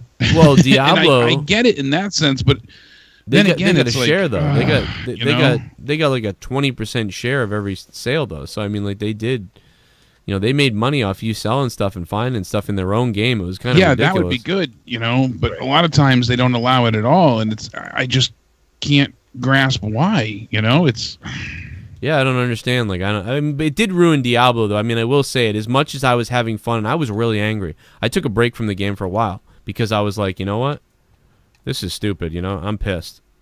But I just remember reading the stories about it all the time about the auction house, and I'm like, holy shit! I never saw something so a good idea just go so bad. Yeah, and so quickly. And I'm just glad in the console versions we didn't have that. So yeah, you're right. It was ridiculous. Console didn't even have it. And one of the things is the idea of it was amazing. And like I said, I loved it. And obviously, I was like, I'm going to be playing this game anyway. And the fact that I could make money on it was like, oh my God, thank you. Because I really needed money too. So it was like, wow, this is really pretty cool. But it really did ruin the game because in a game where it's supposed to be so rare to find some of these items, that you could just go on the auction house and somebody could buy the item for $30. It was crazy. I mean, the thing for me though is I wasn't buying stuff to get better. I didn't do that. I sold stuff. So for me, I was kind of getting the best of both worlds. Not only was I playing the game the right way and I wasn't buying stuff to get ahead, so I did get the full experience. But on top of that, when I found items that I couldn't use and I was pissed, then I'd go on the auction house and I'd be like, oh my God, this is selling for $10. And I would sell the item. So then even though I wasn't, you know what I mean? So it was like, wow, it was a game within the game for me. But there were those people who have money who were at the top of the game because they had money to buy those rare items that somebody found. But the game ended up becoming brilliant after that. They fixed it and Diablo became so much better. And again, Necromancer, if they launch a druid, then you have that to keep us busy for a year. And, into 2020 or 2021 when the new game potentially launches. But I wonder if it will be the same looking game, that we kind of see right now, where, it's an upgrade like Diablo 1 to 2 to 3. Or will they go with some sort of, will it go like 3D? Will it go like first person? Will it change?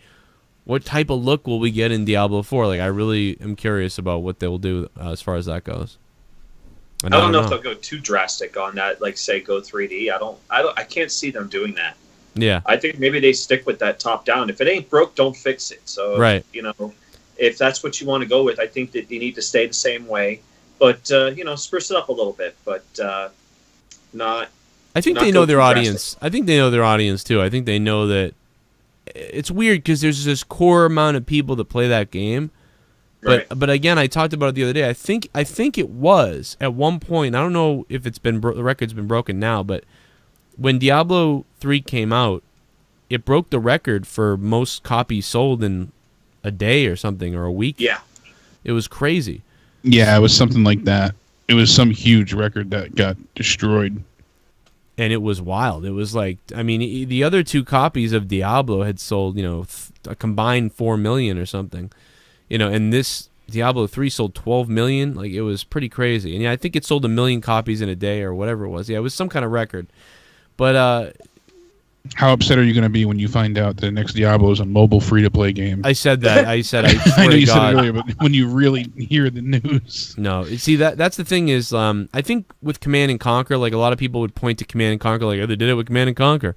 But I think Command and Conquer was really dying. Like, it really had lost its crowd, like its audience. Although I would argue that there was a huge resurgence in demand for it online, though. I agree, right? Like, because really, when Command and Conquer 3, Red Alert 3 came out, or whatever it was, back in 2008, 2000, yeah. It really, it didn't do. I think they realized, they were like, wow, we've lost. Like, nobody really cares. But I think if that had come out now, it would have done way better, because I feel like a lot of the people that play that game now are in their 40s and their late 30s, and they're kind of feeling nostalgic. And if it came out, I think it would have done a lot better now. But so it's just, bad timing, bad year. Unfortunately, it wasn't the landscape it is now. But now that it's coming out on mobile, I think it's going to, unfortunately, it's again not going to do well. I think it's another misstep. I think they're trying to create a new crowd, because they think that pretty much they've lost the old audience that really hasn't been there. So this is why they're doing that. Whereas with Diablo, they're going to say, well, in 2012, we sold 12 million copies of this thing, and they sold whatever they sold of Reaper of Souls. I don't even know what the expansion. It's ridiculous numbers. So yeah, I mean, they're not going to backstep and say like, let's try to put this in a niche and save money on the production of it and sell it on mobile and all that stuff. So that's like putting your movie on Netflix. Like, you're like, well, we didn't sell too many of episode 3 of Dingleberry Fucker 10 of so we're gonna see that. So let's not release that on Blu-ray again, because we only sold 18 copies. But let's put it on. We can sell it to Netflix for like $500,000, and so Blizzard has been like dabbling with mobile things though. Yeah. With the new the new Warcraft one, the expansion that came out 2 years ago, Legion. They introduced a mobile app that you can, like, within the game, you do these things. You have, like, these people you can recruit for, like, missions, and they collect various things or whatever, but you can actually control that on your phone. Yeah. So while you're out, and you can also check, like, there's world quests that go on constantly. You can check which world quests are up. It'll show you if there's like a Legion. I think it'll show you if a Legion battle is going on somewhere, so you can hop on and join that. But it doesn't cost anything. It is like, it's a free app that I got. Well, app integration with a game is great. I think that's fine. That's awesome.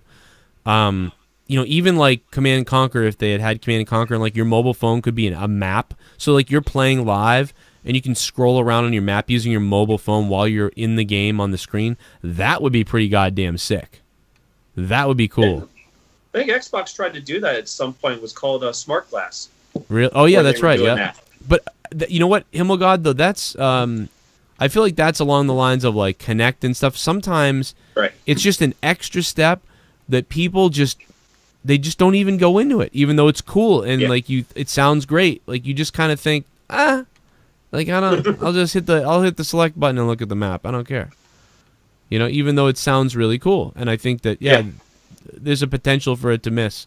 I just hope that but I hope, like you said, my God, please don't let Diablo go to console. And if if Diablo went to mobile, it would mean that they just were like, let's give up on this. But there's no way, because they must project that Diablo 4 is going to sell 15 million copies or more, because every Diablo's sold more than the last one. Well, I don't even think that they're on that track. I mean, they just released the Necromancer not that long ago.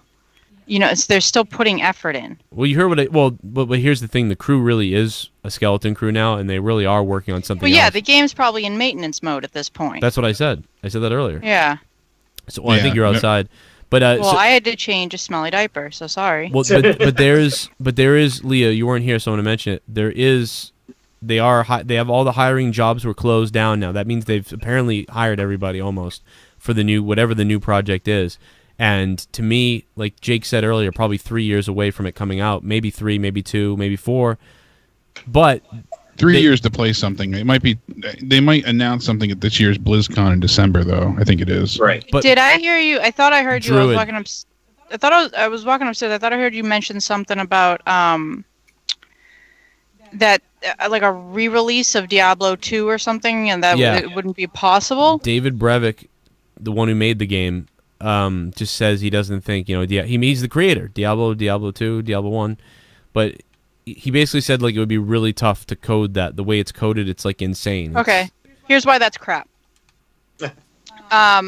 So you know that, like, all right, with every and because these are both Blizzard games, with every expansion that's come out of Warcraft, it's changed. It's not just been like an add-on, it's like fundamentally changed the game. Like, they change how they do talent trees, they change the way they change everything. So like, people have come out in the past, like of their own, they've come out with these what they call vanilla servers. I know let me tell you, they came out with a guy came out with a Diablo 2 vanilla recently, but it's different apparently. It's not like.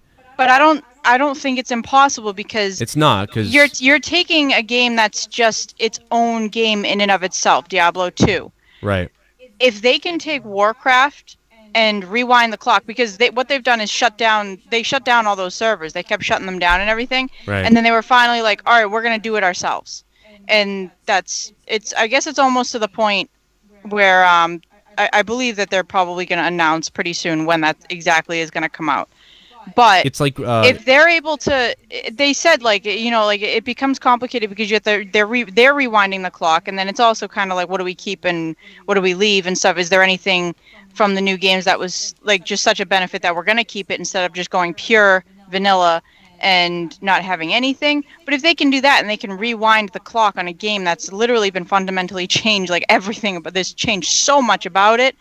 On live servers, it's not like I can go and install just original WoW, just original, and play it. I can't do it. You have to upgrade at some point. Like you can only play so far, and even then, when you install that game, there's still many changes. Even if you have just that game, that have occurred that are still implemented in the game, because that stuff is upgraded on servers, not the game itself. But when you go to play the game, because it's online, it's updated. It's updated on the servers. So they have to rewind that stuff, and they can do that. But to get the original code and then to also get into all that, it's essentially reverse engineering, like a car or a spacecraft or something. Like, I mean, that's this guy that just did the Diablo one, which you can do. I know, but it's like it's just crazy hard. Like, and some kid did it. But you can't say it's impossible. No, I'm not saying it is. And they just don't want to. I hope to God they're not doing it, because I don't care. I'd rather I play the original game the way it is. I don't need it to be upgraded. I want a new Diablo game. I mean, it's stupid. I mean, it would be stupid to do. Like the call for original vanilla WoW is because people want to be able to play it in its originality, and you can't do that. Right. So that's why people wanted to do it. If I want to play Diablo 2, I can play Diablo 2. Yeah, exactly. Yeah. That's it's stupid to call for a remake of that at all anyway. Yeah. They just want the look to be whatever. I don't need that either. I'm fine with Diablo 2 the way it looks, the way it was. I don't need it upgraded. It's not Halo where you need even that didn't. You could argue that didn't need to be done, but I liked that. But I don't need Diablo 2 upgraded. Like you said, WoW. That's the one thing that I never liked about games. As far as, I mean, you can obviously go find old server things and files, and like Gavin does it in Minecraft all the time. He's got like 100 different versions of Minecraft, but it's just too bad that you can't just pop in the disc for, hey, remember when WoW existed like this? Like, hey, remember when it existed like that? It would be nice if. I mean, people bitched a lot too because it's like people were coming up with these servers. Yeah. And then Blizzard would go and shut them down, and it's like, well, fuck you, Blizzard. Like, give it to us then if you're not going to let us play these. Yeah. And so finally, after enough of that going on, they're like, all right, fine, we will. And I'm super pumped for it. Yeah, that's pretty cool. Because it's not, I mean, people won't play it too long, I don't think. I think it's just something you kind of want to just go into it for a while and hang out. And I don't know. I mean, it was fun in a different way. Warcraft now it's like, it might seem hard to somebody jumping in that's new because you don't know anything. But for somebody like me that's been playing it forever and I got used to all this different stuff, it's so easy now. Like, so easy. Like, everything is just made easy. And it took out this... One of the biggest things that was taken away was they added in this thing called LFR, looking for raid, or LFG, looking for group. So if you want to queue and do a dungeon, which you need 5 people for, or for a raid you need like 10 or 25...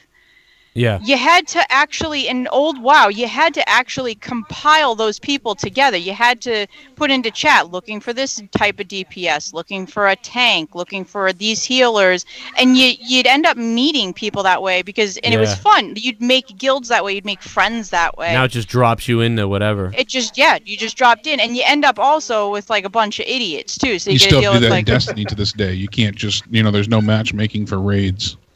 Yeah. Yeah, and so it's like it took away this.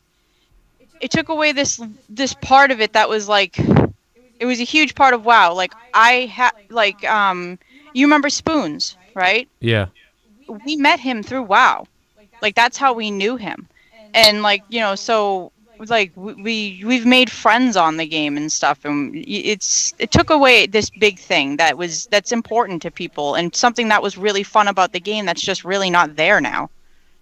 Yeah, no, I get it. But also, it was like, it's the same thing with Xbox with how Halo, you used to be able to communicate with people, and not only that, but you could hear the other team when they got close and stuff like that. So it really became fun to talk trash to people or to proximity chat was great. Yeah. Or in the lobby, you just be like, hey, want to party up? MX305, want to party up, and you meet people, and then you become friends, and that whole social aspect died, and it's stupid. Yeah, because people aren't using headsets anymore. If they are, they're just not allowed to talk in game. First, it happened where less games allowed you to have communication like that, which I guess was in turn like response to the Halo days. But some of my favorite gaming memories is like myself, Courtney, and a buddy of ours talking so much trash in a pre-lobby for Halo. Like, oh, we're gonna fucking kill you, we're all this shit, and then you get in there and you had to beat their ass because they said they slept with your mom. Like, you just had to kick their ass. They had to be teabagged repeatedly, and it just made you want to win or compete or have that much more of a engaged interaction. And nowadays, like you said, it's lacking. And what Leah was describing is it works because at least there was the tools in WoW to do so. Like, there was chat, so you could put out a post or communicate with others saying, I'm looking, you can go to a central hub in a village or, wherever your home, base is, kind of thing. And you could communicate with others, say, this is what I'm looking for. This is what Destiny doesn't even have that option. You can't go to their social space, the tower, and just look at random people and say, hey, what do you guys want to team up? Because there's no chat or proximity voice or anything like that.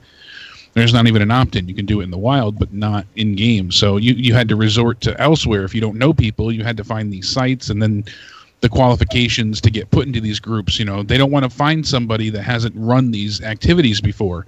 But how are you supposed to learn if no one will take you through them? How are you going to learn the mechanics and how to compete it? So you find people that are like, oh, well, I've never done a raid. Well, why is it that only 18% of the player base has completed a raid? Because you're not giving people a tool or an option to find the other 5 people needed to do so. That is one of the benefits of LFR and WoW. That is one of the benefits because I mean the fights are dumbed down.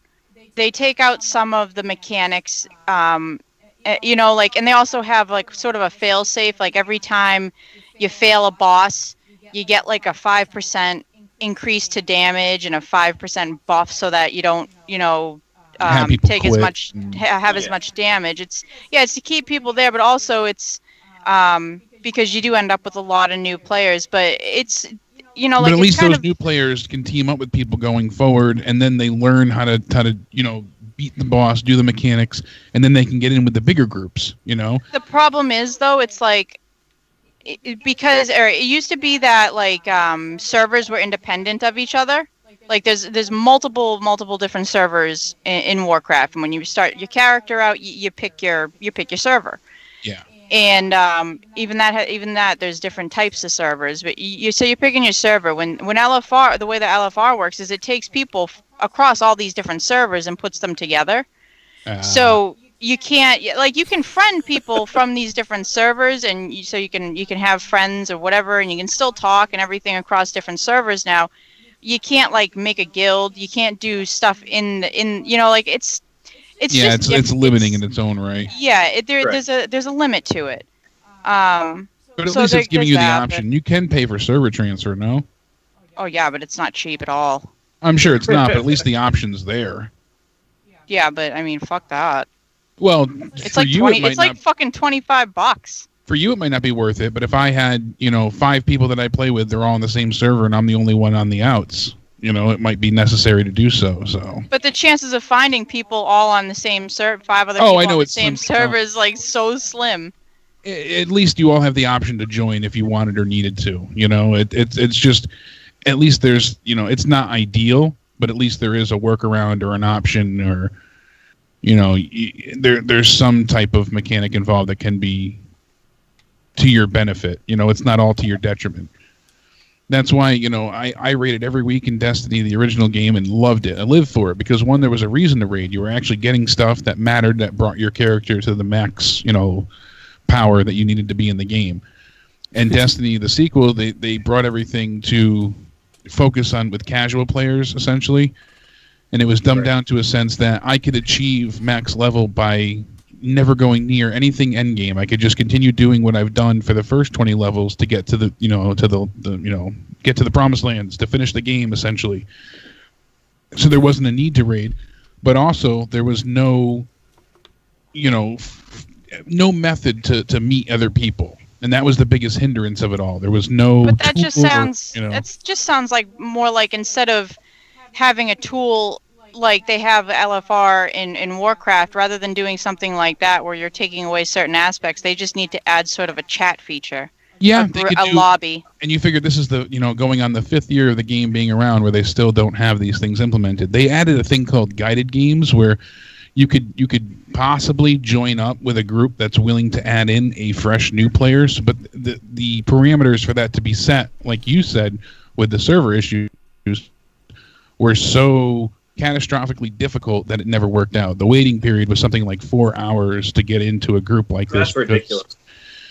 Yeah, you Dude, know. Fathom in the chat wrote, Halo 2 lobby was the shit. You claimed your bitch before the match. Yes, exactly. You chose who you were going after, and that was it.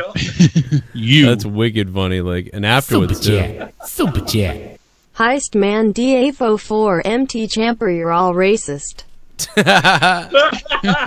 Well, that's what Famous B wanted to be the first black champ. CE Moore, thank you for the donation, CE Moore. So Super chat. Party. It's good old Steven. Joe, call him the HIMMELDADDY. Himmel Daddy. Call him Himmel Daddy. Oh my God, that might have been Steven's greatest. Daddy, baby. That's his greatest donation of all time. Now let me put Himmel God on the screen real quick. Yeah, look at this. Is it's Himmel Daddy. This is my Himmel Daddy. If I could get this thing to work right. There he is. Daddy. Who's your daddy? Right here. With the monetize this championship. Man. Staying with me, baby. Him old daddy. He might be after the donations this year. When you look at it. Could be my older brother. God, there goes again. Joe just call HIMMELGOD your HIMMELDADDY ha ha ha. Yeah, this time it spelled it all out weird. Well, I wouldn't say daddy, but he could definitely be my rich older brother. Like, my... He could be my creepy uncle. Yeah, and he's not... I mean, you know, him God works hard for his shit, you know? He keeps telling me to shower. I don't know why, but... Oh, my God. What the hell? I almost... Jesus Christ. Was that some kind of... What the... No, but that works on multiple levels, I guess. Oh, my God. The best example of free-to-play is Killer Instinct. Mm. The entire game is for free except the characters. Yep. Yeah. Well, that drove me nuts. You got one character to play as, you know, and you want to go ahead and, you know, you want to play as anybody else. Guess what? You got to cough up the money. I'm going to rotate them around like every ShiBUM. like that. Yeah, they changed the roster. Job is glory hole attendant and turd wrangler between sicking off the clocks.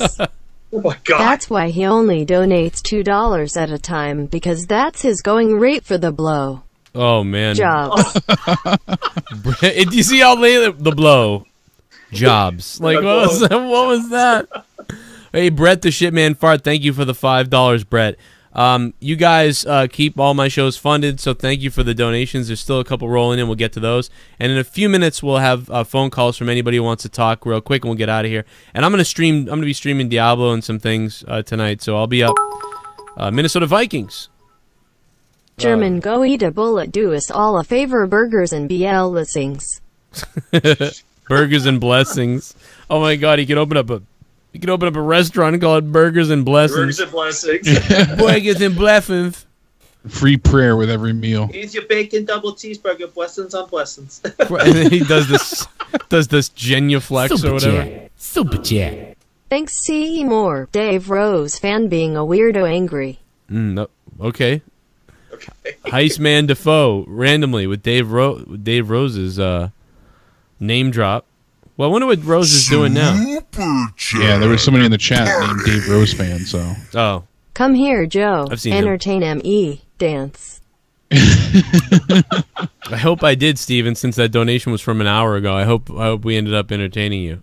It was from a while ago. Oh my God. Man, I'm excited, man. I don't know. We'll see what happens with these games, man. I really am grinding, though. I'm trying to get that Diablo up there.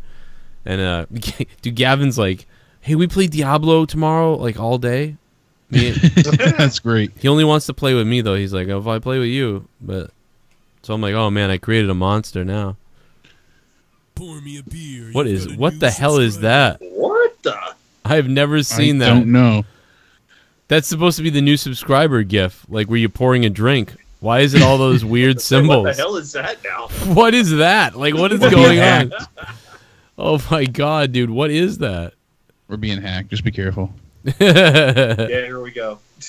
They got us. Super It's so weird. Party. This mean war Vikings. Oh boy. Uh-oh. Stephen Gurman and Vikings are going to go at it on the gaming stream of all places. Better late than never. Hey, I'm What do you down mean with to it. stop monetize this? Well, it's yeah, he thinks it is, though. It's all good. He never learned his days of the week. And Smackdown review and Yeah, you know what, though? It's all good. By the way, guys, if you guys want all the other content and everything, become a patron. Patreon.com/Joe Cronin Show. And we got a couple new patrons I'll shout out in a minute. Oh, we got the questions from the patrons, too. I got to get to those real quick. I'll get into those. Yeah, we got into the first one, and then we just trailed off. But Yeah, my bad. Let's see here. Are we caught up on these? I think we're caught up on these. This means War Vikings. Yes, we're caught up on those. Okay, good. Smokey, thanks for the follow on Twitch, by the way. What's up? Shout out to Casey Yates, who became a $5 patron. Thank you to Minnesota Vikings, who went from a $2 to a $5 patron. Thank you to David Griffith. who became a $5 patron, and Mike Daniels, who became a $5 patron. Thank you. Thank you all. Awesome. We can do these live shows. I can do all these mostly because of either the live donations or the Patreon. So awesome. Patreon, you get a bunch of shit back, though. So if you want to do that, go both ways. Ron Bowers says, who is the greatest video game character? Iconic character, I suppose he's talking. Yeah, he says, he says, i.e. Sonic and Mario. I thought he wrote iconic. Yeah, I mean, that you're looking at him right there. I'd probably have to say Mario, though, over everything. Yeah, Mario has to be the biggest one, as far as I know, because you're talking about back since the 80s, I mean, who else can you really think of that could be as iconic as Mario? That stands out as much. Yeah. Yeah, next week... To me, Link. I was just going to say next week... Yeah. Next week, one of our topics is going to be, we're going to have a little fight in the form of movie fights. It's going to be Mario or Zelda. Ooh. So... we'll have to talk about that next week. Mario or Zelda will be one of the things. Bring your... I'm looking for... what would you guys... Bring your fandom. Yeah, bring your fandom. Yeah, now, I mean, like, what would you guys say? See, I think that Mario is something that may have sucked you in at first, but, like, over the test of time, the bigger franchise ends up maybe being Zelda, but there's really a... Man, I don't know. There's a... Yeah, I would say Mario would be more recognizable. It's like the McDonald's of gaming. Everybody knows Mario. Even if they don't play games, they still know who Mario is. And you show that red hat, and it's a me. Everyone can usually recognize. I don't think it's like something for everybody. And then when you look at Zelda, I mean, it brings in that a bit of a hardcore fan base that just loves exactly. that series so much. And I think more people can recognize Mario, but more gamers care about and would side with Zelda and Link. And so it does say, what is the greatest video game character? Like, what is the greatest one? And probably Bugsby. Remember Bugsby? What's not Bugsy. Bugs. Bubs? You mean Bubsy? Bubsy. Babsy. No. The rabbit. Yeah. Oh, wait a minute. No, that's not who I'm thinking of. It's Crash Bandicoot, you asshole. Yeah, that's Bubsy. No, I'm thinking... I mean, you can have characters... picture it for some reason. You can have pretty good characters in games, but when you come down to, like, what are the faces that represent the consoles, you think about Nintendo, it's definitely Mario, probably, and then, Zelda, Link or something. But Mario first. And then Sega, you think Sonic. Yep. PlayStation, I guess they tried to make Spyro or even Crash. Well, they tried to make it. It was Kratos and stuff like that. PlayStation's the weird one because they tried to make it Crash Bandicoot. Like that was supposed to be their character that got over, and it really kind of didn't work out. Sure? Because Spyro was the game that came with the console. Yeah. No, Crash Bandicoot was the game that came with the console. No, wait a minute. Yeah. No, wait a minute. Crash Bandicoot is the game that came with the PlayStation. Not mine. Originally, Crash came... originally Crash is the first game that launched with PlayStation 1 in 1994, or whatever it was. Yeah, well, the PlayStation I had Spyro. Well, you probably had Spyro didn't come out until way after, though. Yeah. Well, maybe I got it way after. I don't know. I was a little kid. Well, that's what I'm saying. Like... So be quiet. So be quiet, little kid, because you don't know what you're talking about. Oh, the Bobcat, yeah. Whatever, you're going to die first. Okay, Spyro... I don't know why that caught me off guard so much. So, Spyro came out in 1998. Crash Bandicoot came out in 1996. It's the game that launched with the system. Basically, Leah, what you just said is kind of like if I said, well, Mario's the game that launched with Nintendo. And then you were like, no, it's Duck Hunter. Like, or, I mean, like another, I don't even think of another game, but like, no, it's Ninja Turtles. Like, no, what are you talking about? Well, mine came with Ninja Turtles. Well, no. Like at one point in time, like Rose said, or who said it? No, Trek said it. You could think like Lara Croft with PlayStation were iconic and synonymous. Yeah, even. But that didn't last long, Right. Right. So that's the thing, and then so PlayStation is the real kind of. PlayStation is kind of an anomaly. What happened with PlayStation is they released so many damn good games that they didn't need a face of the console. It was the console was. Just everything was awesome. Like, it was crazy. But yeah, with Nintendo, like, Mario's the face of Nintendo. Sonic was definitely the face of Sega. And on Xbox, Master Chief was the face of Xbox. So it's weird that PlayStation is the anomaly in all the consoles. So like when I think of Sony, I think of remember the guy that they used to have for the commercials. He's like, I'm the CEO of, and I wish I could remember his name. Yeah, I'm sure Kevin Rose remember, something. yeah, Kevin Conroy's the voice of Batman. I can't remember his name. Yeah. I just remember them. Cool shit. Those were some of the best commercials. Those were great. I didn't even have the PlayStation 3, and I used to love those commercials. You sit there, and then I think he came on stage back in E3 2010. Yeah, and, one of those. Jack Tretton off stage, so you could sit there and just cut a promo right there. And everybody ate it up. It was great, and it kind of goes back to I think what I said last week about when we were talking about, was it Google launching a system? Yeah. Like, you need that game. It's more about what game you're launching with your system, I feel like, than the system itself. Yeah. Because you need that recognition, and you need to be able to get that, that market share. And I mean, what else is a console for but playing the game? Exactly. You don't have a good game or a game that anybody can get on any other system, then it's like, well, what's the fucking point? By the way, Leah Joe had mentioned, imagine if they had a game similar to a Fortnite in popularity launched with the Google console. It would have launched. It would have been a revolutionary thing. Leah just proved our point in a weird way by her saying what I thought Spyro. That proved the point. 2 years later, Leah didn't even know the Crash Bandicoot was the production, was the marketing thing for a year, and was it's so weird.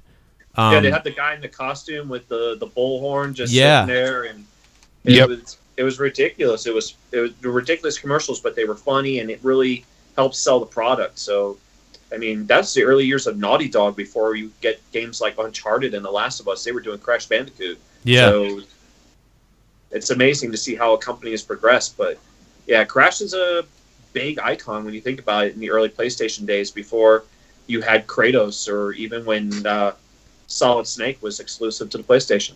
So. Oh yeah. Yeah, I mean, that's the thing is after Crash launched the system, so I mean, I still would have to go with Crash Bandicoot because it was the thing that made me say, what is this? And then after that, I mean, forget about it. Like Metal Gear Solid, Lara Croft, Tomb Raider, Resident Evil, Jill, or Chris, or whoever you played. I played Jill because damn those titties. But I always played female. It was Kevin Butler. Thank you, Trek. That's who it was. Kevin Butler. Okay, yep. I always wanted to play marketing awesomeness. I wish I could have played Barry Burton though. I really wanted to play Barry Burton. You can, and was it that Resident Evil Revelations? Revelations, 2? Yeah. You can play as him. Oh, really? Okay. Yeah. And there's supposedly another Resident Evil game coming out that's supposed to be 6, but going back to the horror genre. Resident Evil 2 back.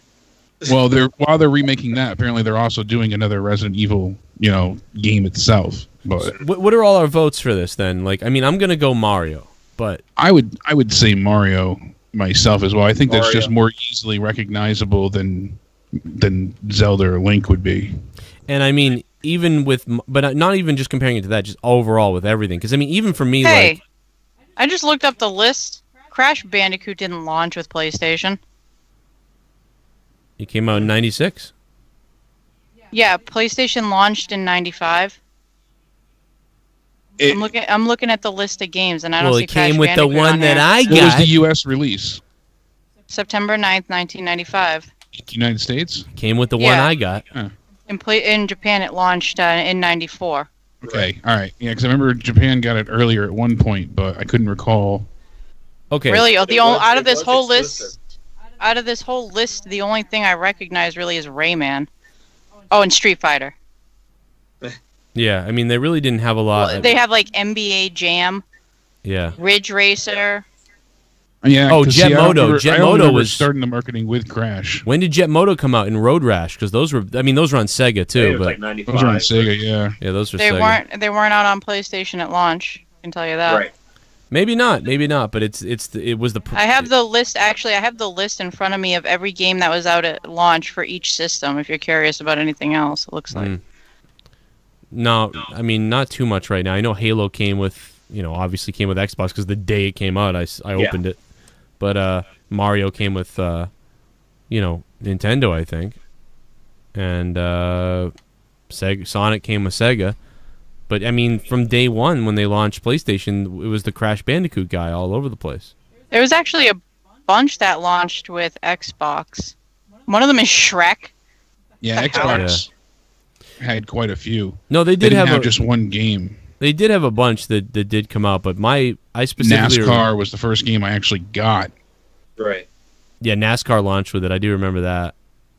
And Halo launched, and there was a few games. There was like an NFL game or other things like Blood Wake or something like that. Or Halo was the more Munch's game. like Odyssey or something like that. Oddworld? Yeah. Odyssey. I don't know if that launched with it, though. I just remember that was like a real big thing they were pushing at the beginning there. Remember? Yeah, because that was on PlayStation. You know what a really initially. good game was? Remember Enter the Matrix? Yeah. Oh, where you didn't play as Neo? You played as the two... Yeah, you played as Will Smith's Jada wife. Pinkett Smith and the other one Asian there. guy. Yeah. That game Asian was guy fucking... Jada Pinkett Smith. Yeah, if Will Smith's wife and Asian guy. That's all I can... I remember pitching him like, oh, you don't get to play as Neo? Yeah. But it was a great game. Remember there was like a weapon that you used that took the oxygen out of the room and that was used to suppress fires That and game stuff? was awesome. It was awesome. I had that on Xbox, the original Xbox, and it was great. Yeah, that was great. There was also The Punisher had a really cool game. It had like an interrogation mode where you can also do like you could pick how you want to go ahead and execute your victims, and if you wanted to kill them, there was like a torture system. Remember Blood Rain too? I played Blood Rain on that. Yeah, the vampire. Rain, yeah. All right, well, let's go to the next question. We spent about 30 minutes on that first one. That was from Ron Bowers. Thanks, Ron. Patron Ron Bowers. You guys can participate this next week if you're $5 patrons or more. I'll put the question up before the gaming podcast. Glorious Eugene says, how do you guys feel about esports? How it's gaining popularity? It's just every year. Yeah, every year just goes up and up and up. I personally enjoy watching CSGO, PubG, esports, and I think it's great to see individuals being able to showcase their skills in certain game. Maximum pay to CSGO pro player sponsorship is $100K. Minimum is around $25K. Yeah, it's pretty, hey, anytime somebody can make money playing a video game, that's pretty cool. So I'm with you there. I think they need to treat it more legitimately though, because what bothers me is that they handle it in such a way where, let's say, the four of us are on Team Cronin, and we go ahead and, well, next week I can be hired by Team Ken. And it doesn't, there's no brand loyalty. There's no way to really get behind people because they allow trading. So it's very lackadaisical in the rules. They need a league. You really need to get those players to have some type of loyalty to their teams. So when you get behind somebody like, oh, I'm really loving the way Himmelfarb's playing CS:GO right now, and I'll follow him. And oh, now he's with Optic. Okay, great.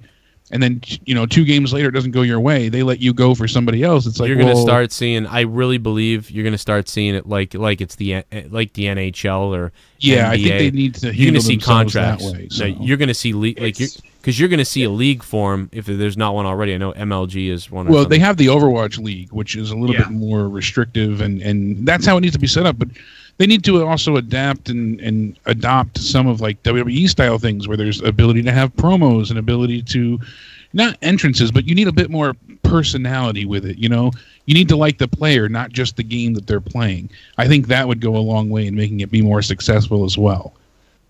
Well, behind the scenes, I think there's something to be said the YouTube for channels that these players have, and their social media, and get them into it.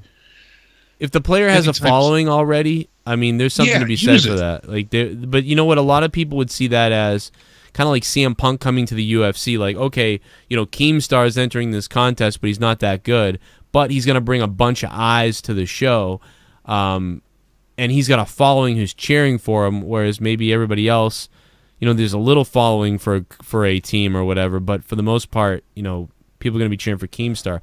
You could put Keemstar. I mean, forget the boxing thing that they're doing. You could put KSI versus Keemstar in a game for like $30,000. I feel like that would, that would certainly draw some eyes. But you don't see a lot of people really. They care more about skill and talent in gaming than they do about the namesake. Yeah. So I don't think there's that much of a draw. And typically they've had little success with bringing in big name people before, because when they actually come down to like, the MLG Anaheim shows and stuff like that, you get knocked out in the first round. It's like, oh great, well he's got 1 million subscribers on YouTube, but he just cost your entire industry, your whole, team you're you're done for. You're eliminated. But quick. Well, that's why I'm saying they need to make it more clear. Right now, the rules are wobbly. I don't even know what the fuck goes on. Yeah, the rules are very odd for some of it, and I wish they could trash talk too. Because if you say anything that's negative or against your opponent, people get suspended. And I'm not even talking about like the one guy called the other guy a fag and used a different emo, and he got kicked off the team. No, I'm talking about, like you can't even say you're going to kick somebody's ass or take them down because it's unsportsmanlike conduct.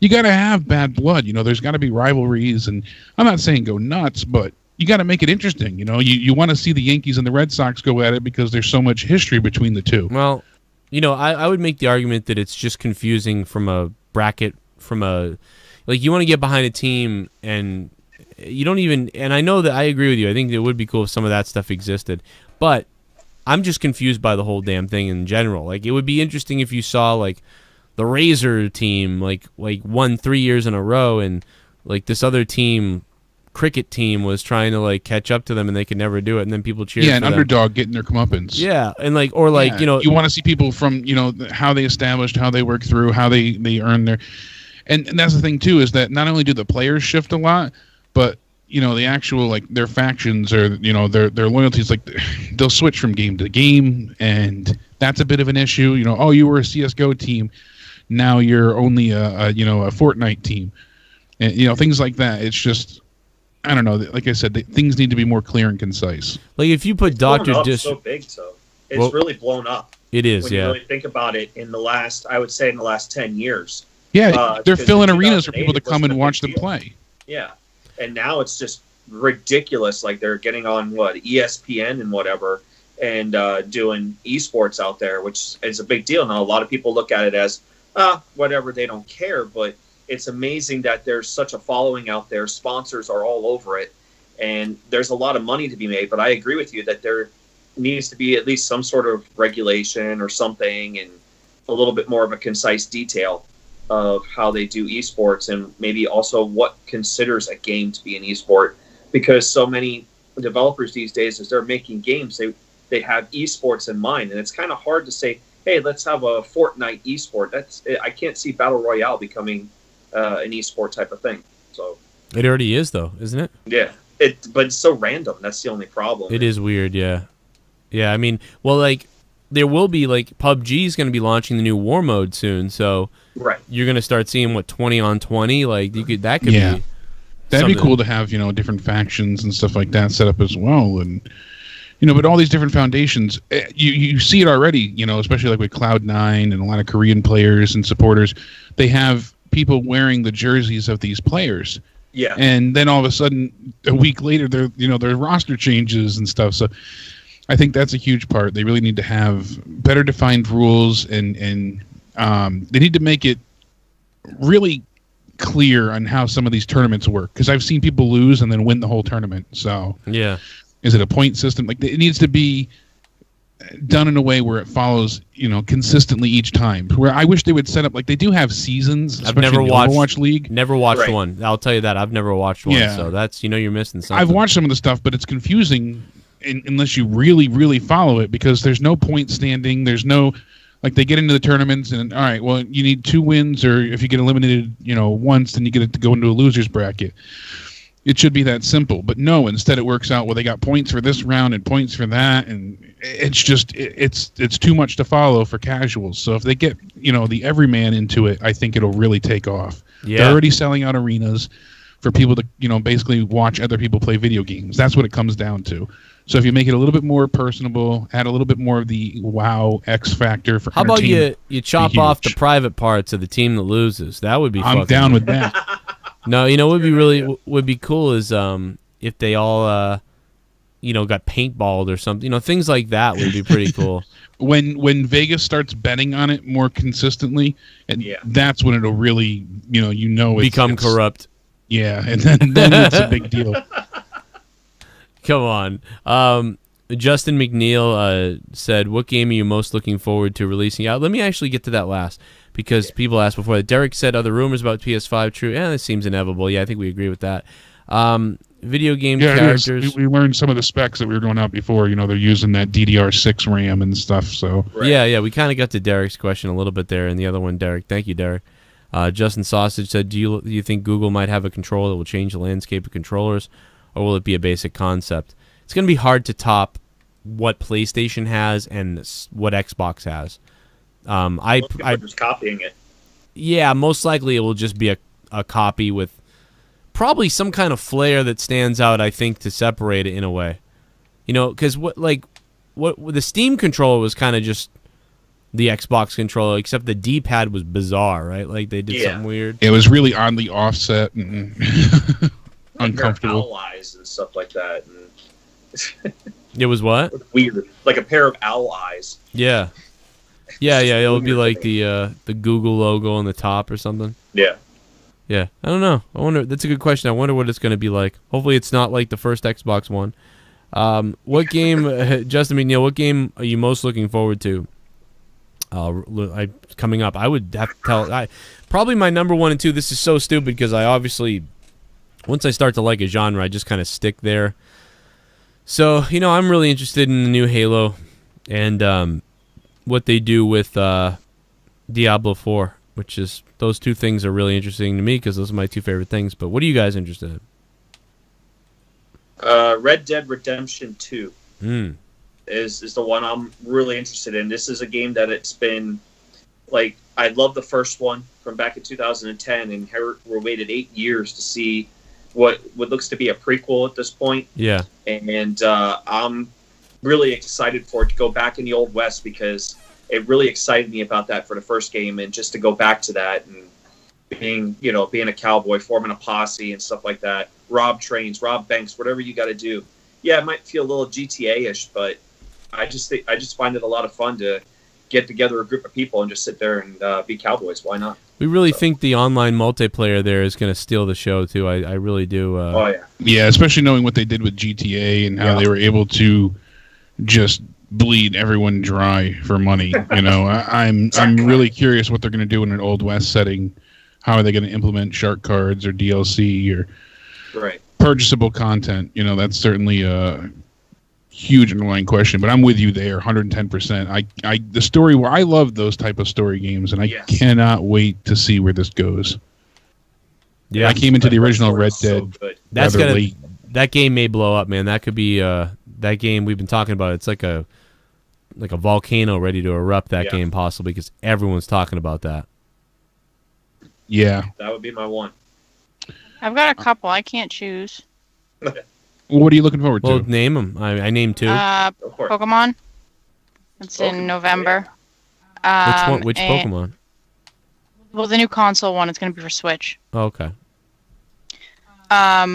They only just released a teaser trailer, but I'm always looking forward to it. Is Elder Scrolls?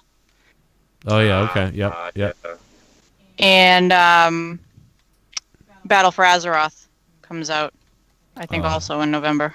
Yeah. I think it's always in November, actually. Yep. If I was to think of another, I would also say Doom Eternal. Oh, there's another Doom coming? I didn't know that. Yeah. Yeah. The new one. I am so disappointed that I didn't play that last Doom. I really loved the last Doom that came out, and I didn't even play it nearly enough. They showed the teaser, a little teaser for it during the Bethesda press conference, and it's hell on earth for the next game. I can't wait. I wish there was a Duke Nukem game coming out. Then I'd really be whole. That's great. You can always play Bulletstorm as Duke Nukem. I can play what? Bulletstorm. Oh. And they did a remake. They just remastered it, and they added. There's an option you can play as Duke Nukem. That's awesome. I'm back. That'd be great. What the hell am I doing here? What the hell is this? Where's the bitches? He would really not do well nowadays.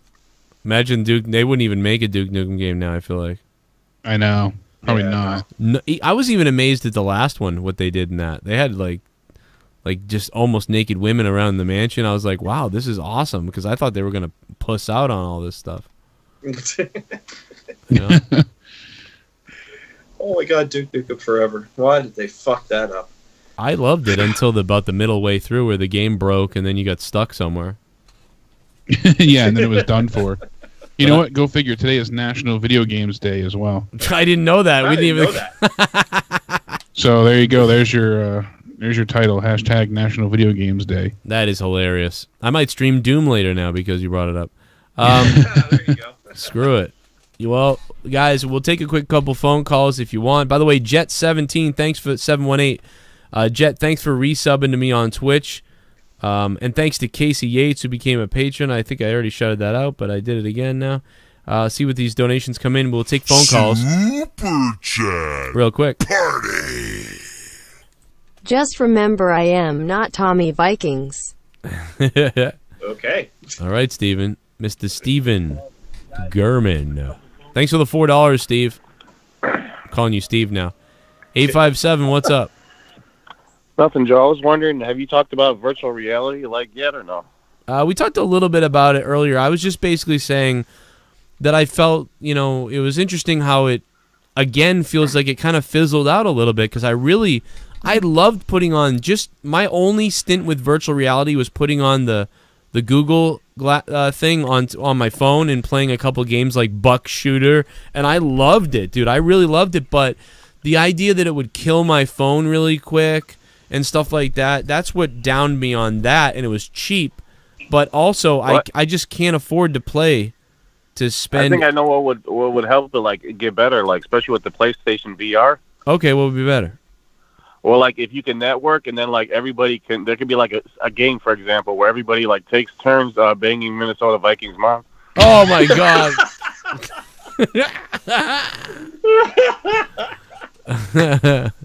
I thought he was gonna say there was a new game. I knew it was him after a few seconds. I thought he was gonna say if there was only a really good game where you could bring people back from the dead like Tommy's Barber, because that's that's what he normally says is Tommy's Barber. So yeah, but oh well. If anybody else wants to call about a video game or about anything, I will take your calls. We talked a lot about everything. Man, I'm gonna be doing a single Diablo little podcast thing soon too, so that'll be fun for about 3% of you. But that will be good. But Jet, thank you, yes, for the resub. I appreciate that. I'm gonna be streaming, just hanging out, real relaxed, playing some Diablo tonight for a little while longer. Jet, thank you for subbing on Twitch. Anybody can resub on Twitch, and we're good to go.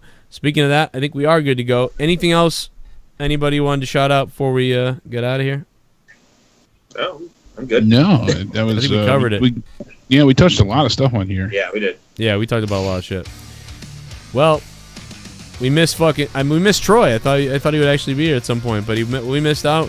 We'll see. Maybe Troy return next week, and everybody else maybe return next week. Oh, Elias called about something. Let's get Elias real quick. Now the phone calls rolling. I'll get a couple of them real quick. Elias, what's up, bro? Hey man, how are you? Got a big motherfucking cock, and fuck all you motherfucking haters. Y'all know how we get down. It's West Side for life. You're all coming in. Yeah, Cronin got a big motherfucking cock.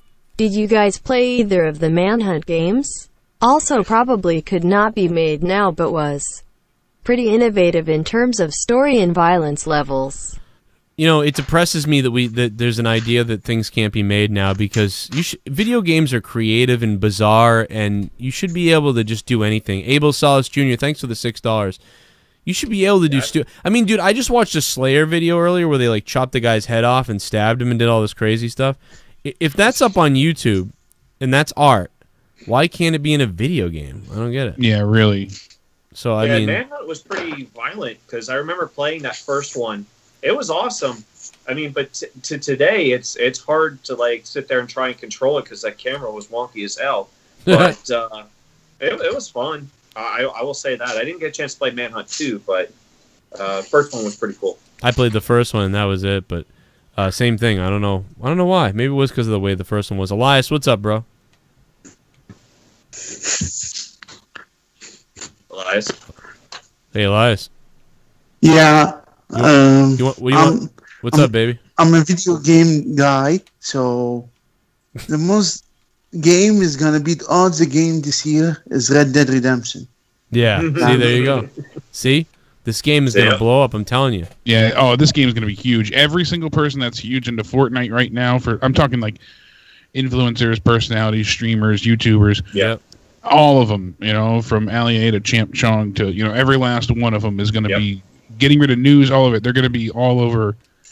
I almost said GTA 6. That's how much they're going to be over Red Dead Redemption 2. So you watch. GTA 6 is not coming out till 6 years from now. Yeah, that's going to be a long time. You figure, Grand Theft Auto 5 came out how many years ago? 5. And we had, so we had to wait 5 years.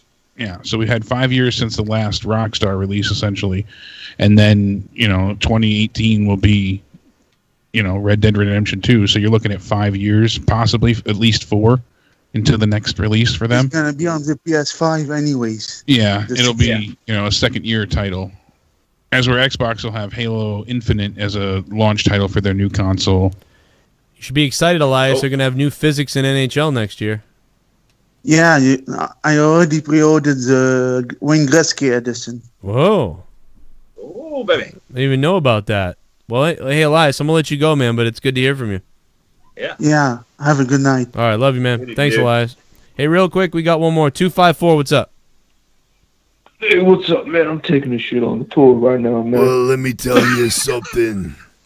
I thought you were the macho man. Well, what do you think of PubG instead of fixing their game? Their game runs like shit. It runs like shit on Xbox. It runs like shit on PC. Oh shit. PlayStation never really had a head character that first year. PS1 it was more sports twisted metal like that. Then Crash came and PS1 got the kids into. Yeah. Yeah, because the first year they really didn't have any definitive thing, and it wasn't really, they weren't marketed heavily either. It wasn't until '96 that people really knew PlayStation existed. Yeah, I see. Crash Bandicoot, yeah. Yeah, Twisted Metal was huge. I forgot all about that, Nate. Nate from VA. Thank you, Nate.